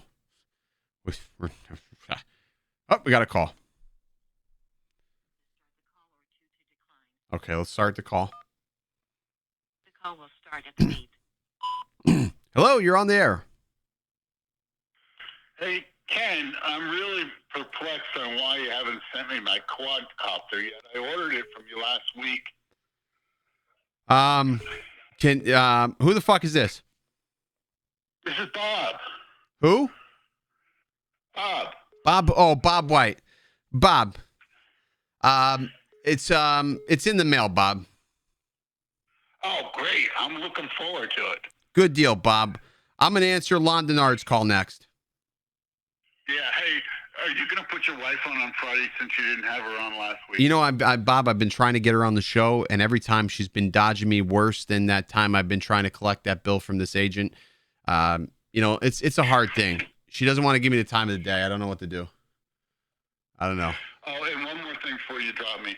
Why don't you try some 3D on your real estate stuff? I'll give it a go. I'll give it a go just for you. All right. Talk to you later. All right, brother. Bye-bye.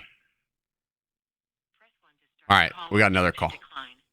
Bob's always a good guy. Busting my balls. All right. Well, they hung up. They hung up. If you're going to call, you got to hang on. You got to hang on. Miracle Whip. Miracle Whip. All right. Well, I guess they hung up. That's that. So, all right. Well, Lon Denard tried calling. Lon, I apologize, Lon. All right. Check. The check's in the mail is right. All right, one more time. We'll do it one more time. We'll allow do one more call. We'll take oh, we got one more call. All right. Okay. Hello, you're on the air. How you doing, Ken? It's Tony at Albuquerque Quadcopter. Hey, how's it going, Albuquerque? What quadcopter? That was kind of hard to spit out, huh? Just a tad, man. Just a tad. It's also harder to spit these things out after you've had 3 beers. I'm not saying I'm drunk, but I'm not saying I'm sober. How's it going, man? Right on. Good. I just figured you weren't getting a whole heck of a lot of calls, so I figured I'll just... I think you know what it is? A lot of people are afraid to call in because they know if they call in, they don't know what to expect. Because, again, at this point in the show, we're at that 2-hour mark. Anything's possible. You never know what Dobo you're going to get. I've seen enough of the original Dobo to kind of understand that. Well, then you're already well prepped for that situation, my friend. Tony, I really appreciate the call, man, and all the comments tonight during the stream. Always awesome to chat with any of you. Awesome. You have a great night, and we will see you next week. You got it, brother. We'll talk to you soon. Tony, that's a good guy. We missed the call. So we'll call that person back because we missed the call. See, I'm about calling people back. So we'll call this person back. We'll call this person back. I need a haircut. I hit up my boy, Eddie V. Yeah, hello. Hello. I missed a call from this number.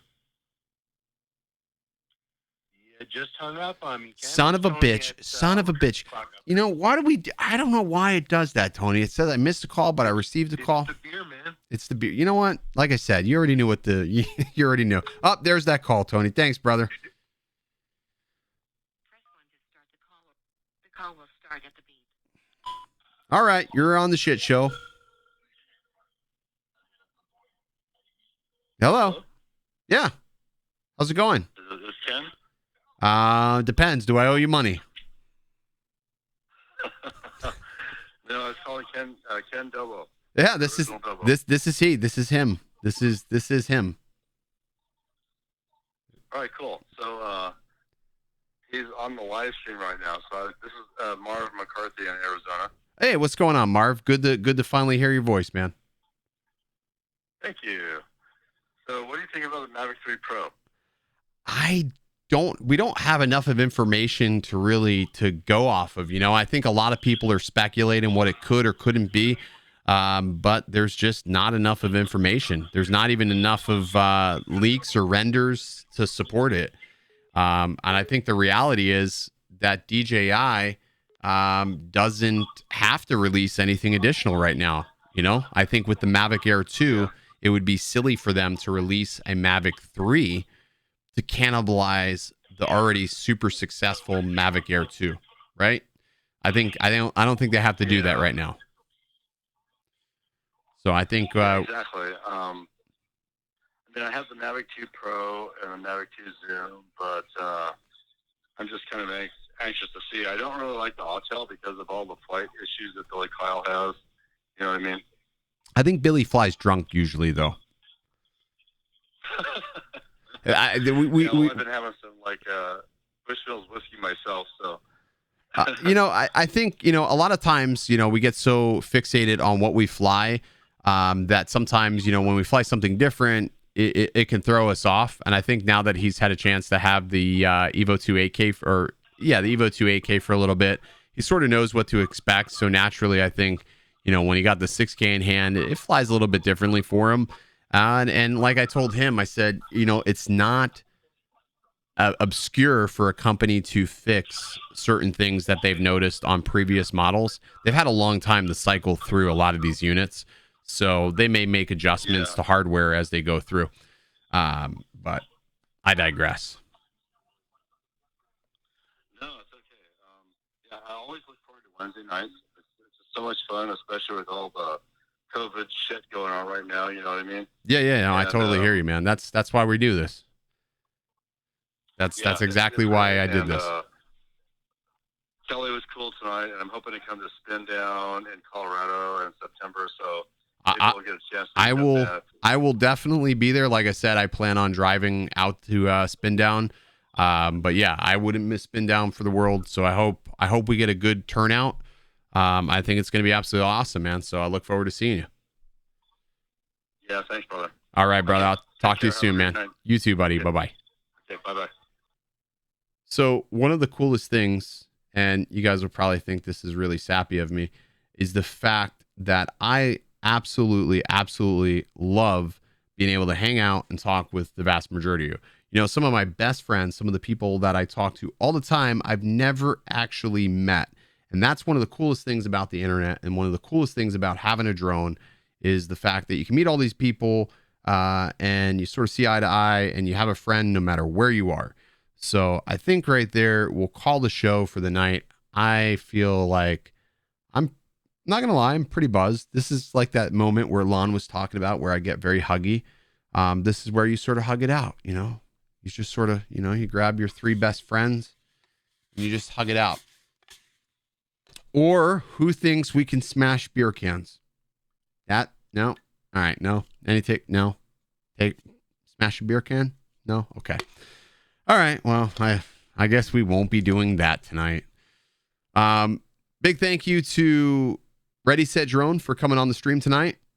I think it was an awesome stream. I have never gone 2 hours. Never ever in a day have I gone 2 hours on a stream. It's an awesome show. Kelly's we got another call. Oh, he missed him. I missed him. Shit, I missed him. I missed you. I'm sorry. I don't know who you were calling, but I saw you were ringing in, and I missed you. Anyways, Lon says no cans. Bob says no cans. John says yes. So I've got 2 no, 1 yes. 2 no, 1 yes. 2 no, 1 yes for the can. Bob says stay safe. John, I feel like John could be my brother. Like, he's like, you know what? This could get crazy. Let's just do it. So 2 no cans. 2 no cans, 1 yes cans. I got 2 for yes cans, 2 for yes cans, 1 for no can. It's a 2-2 battle here, folks. 2-2. 2-2. I got 3 for yes cans, 2 for no cans. Bob's saying hell no.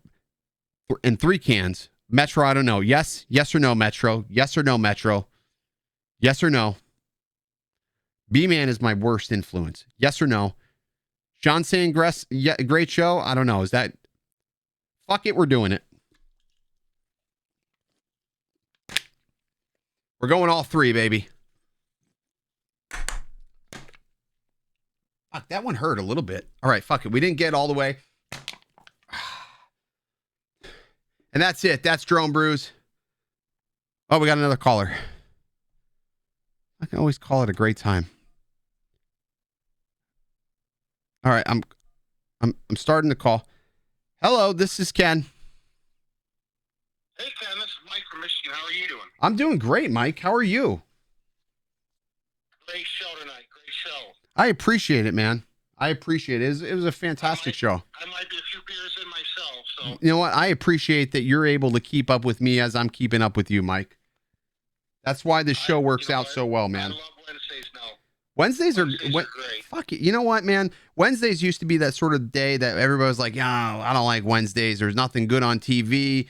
Fuck it. I want to skip over this day." But now I'm like, let's slow down. Let's lay back and chill. Let's get to Wednesday. Wednesday is the day. Wednesday is the day. So Hell yeah. it's a good deal, man.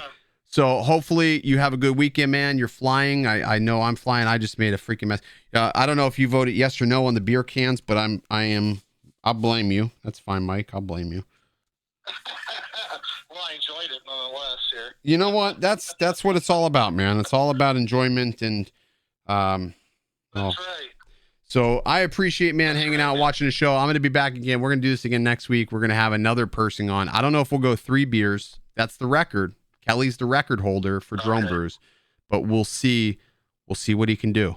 We'll see what he can do. There are no promises. Okay. No promises. Hey, look up my info here. Okay. And I seriously want to send you some beer. I think you need to start doing that. All right. Well, I'll drink beer around the country. I'm not opposed to it. Do me a favor. Just I think that'll be awesome. Shoot me a text. Shoot me a text on this number. Okay. Just shoot me a text. Say, hey, it's Mike. I want to send you some beer. I'll give you my info. This number, like, people don't realize that they can send me text message. Actually, this number never changes, so people can call this all week long if they wanted to. But yeah, I'm all about trying some different beer, man. I hear Michigan's got some pretty gnarly brews. I will send you some. I will gladly drink it. Man. I appreciate it, brother. Yep. I'll see you next Wednesday, man. You got it, man. Bye-bye. All right. Thanks, brother. See you, bud. Bye.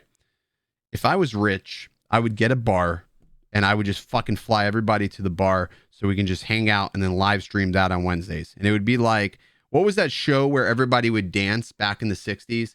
And the guys, they were like dancing. It was like, Soul Train, but it would be like Drone Brews. That probably made no sense. Fuck it. All right. That's it. We out. This is Drone Brews. And, I had a good night. This was a good night. You guys are awesome. We'll see you next week. And as always, stay original. And don't let them distract you, but react if you have to. React if you have to, Don't know the time, just know that I'm, one of a kind, What's on your mind, What hard to find, Beautiful mind, Still in my prime, Just know that I'm, Too many nights, not feeling right, Too many nights, not feeling right, I can't be still inside, still inside, still inside. I can't be still inside, still inside, still inside. Too many nights, not feeling right, Too many nights, not feeling right, I can't be still inside, still inside, still inside. I can't be still inside, still inside. It's not insomnia, really. I'm not a zombie, a thriller. I'm moving calmly but iller, not playing party or tiller. I ain't been partying either, but at the Garden of Eden, just drinking water and eating. It's probably not what you're thinking, but I hardly been thinking. I feel like hardening season. I know that's hard to believe in, and that's just part of the reason. I'm catching up to you because you waiting, you sleeping. I feel like hardening season. I feel like hardening season. Too many nights, not feeling right. Too many nights, not feeling right. I can't be still inside, still inside, still inside. I can't be still inside, still inside, still inside. Too many nights, not feeling right. Too many nights, not feeling right. I can't be still inside, still inside, still inside. I can't be still inside, still inside, still inside. I don't turn. There's some lessons I'ma learn. Usher said to let it burn, but my life isn't his concern. I don't toss and I don't turn. There's some lessons I'ma learn. Usher said to let it burn, but my life isn't his concern. I am not the one, and I am not your Neo. I am not a hero, and I am not a hero, and I am not your one. And I'm not your Neo, and I am not a hero. And I'm not a hero. Too many nights, not feeling right, Too many nights, not feeling right, I can't be still inside, still inside, still inside. I can't be still inside, still inside, still inside. Too many nights, not feeling right, Too many nights, not feeling right, I can't be still inside, still inside, still inside. I can't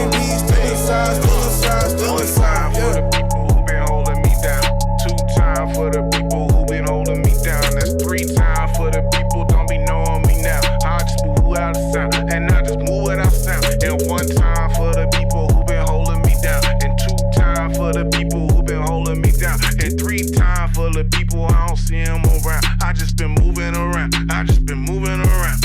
Yeah.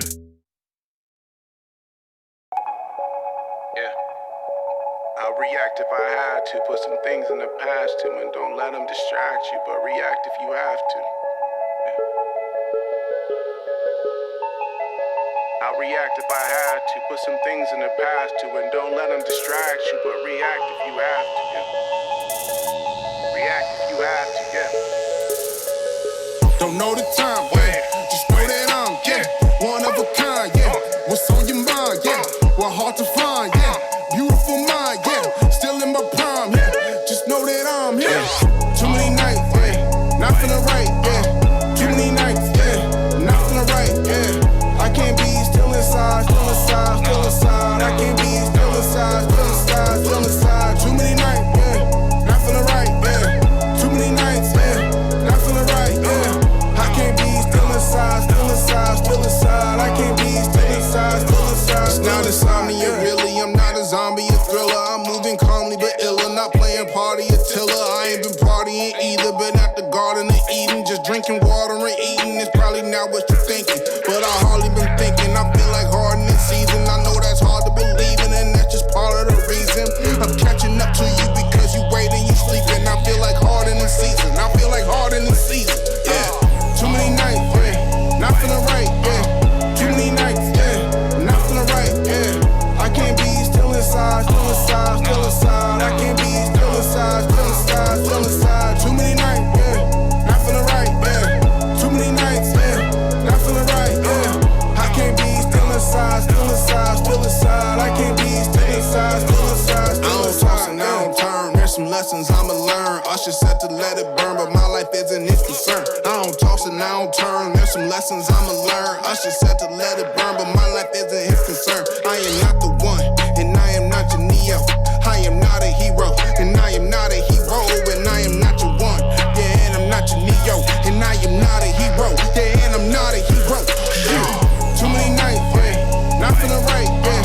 Too many nights, yeah. Not feeling right, yeah. I can't be still inside, still inside, still inside. I can't be still inside, still inside, still inside. Too many nights, yeah. Not feeling right, yeah. Too many nights, yeah. Not feeling right, yeah. I can't be still inside, still inside, still inside. I can't be still inside, still inside, still inside. For the people who been holding me down. 2 times for the people who been holding me down. That's 3 times for the people don't be knowing me now. I just move without a sound, and I just move without sound. And 1 time for the people who been holding me down. And 2 times for the people who been holding me down. And 3 times for the people I don't see them around. I just been moving around. I just been moving around. Yeah. Yeah. I'll react if I had to. Put some things in the past too, and don't let them distract you, but react if you have to. Yeah. I'll react if I had to. Put some things in the past too, and don't let them distract you, but react if you have to. Yeah. React if you have to. Yeah. Don't know the time, yeah. Just know that I'm, yeah, one of a kind, yeah. What's on your mind, yeah? Well, hard to find, yeah. Beautiful mind, yeah. Still in my prime, yeah. Just know that I'm here. Yeah. Too many nights, yeah. Not feeling right, yeah. Too many nights, yeah. Not feeling right, yeah. I can't be still inside, still inside, still inside. I can't be still inside, still inside, still inside.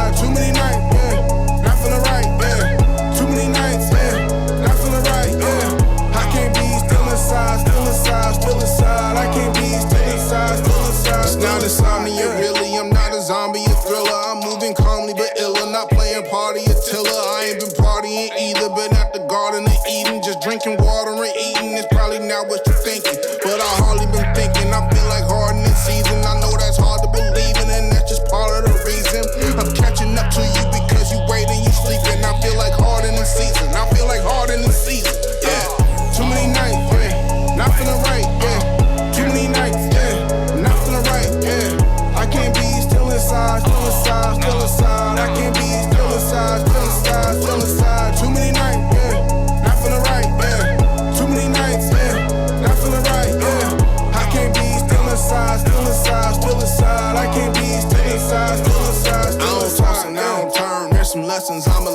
Usher said to let it burn, but my life isn't his concern. I don't toss and I don't turn, there's some lessons I'ma learn. Usher said to let it burn, but my life isn't his concern. I am not the one, and I am not your Neo. I am not a hero, and I am not a hero, and I am not your one. Yeah, and I'm not your Neo, and I am not a hero. Yeah, and I'm not a hero. Yeah. Too many nights, yeah, not feeling right, yeah. Too many nights, yeah, not feeling right, yeah. I can't be still inside, still inside, still inside. I can't be still inside, still inside, still inside. Too many nights, yeah, not feeling right, yeah. Too many nights, yeah, not feeling right, yeah. I can't be still inside, still inside, still inside. I can't be still inside, still inside, still inside. For the people who been holding me down.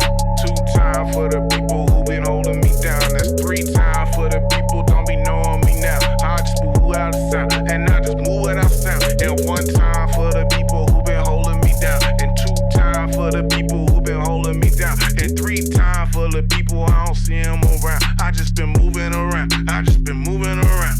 Yeah.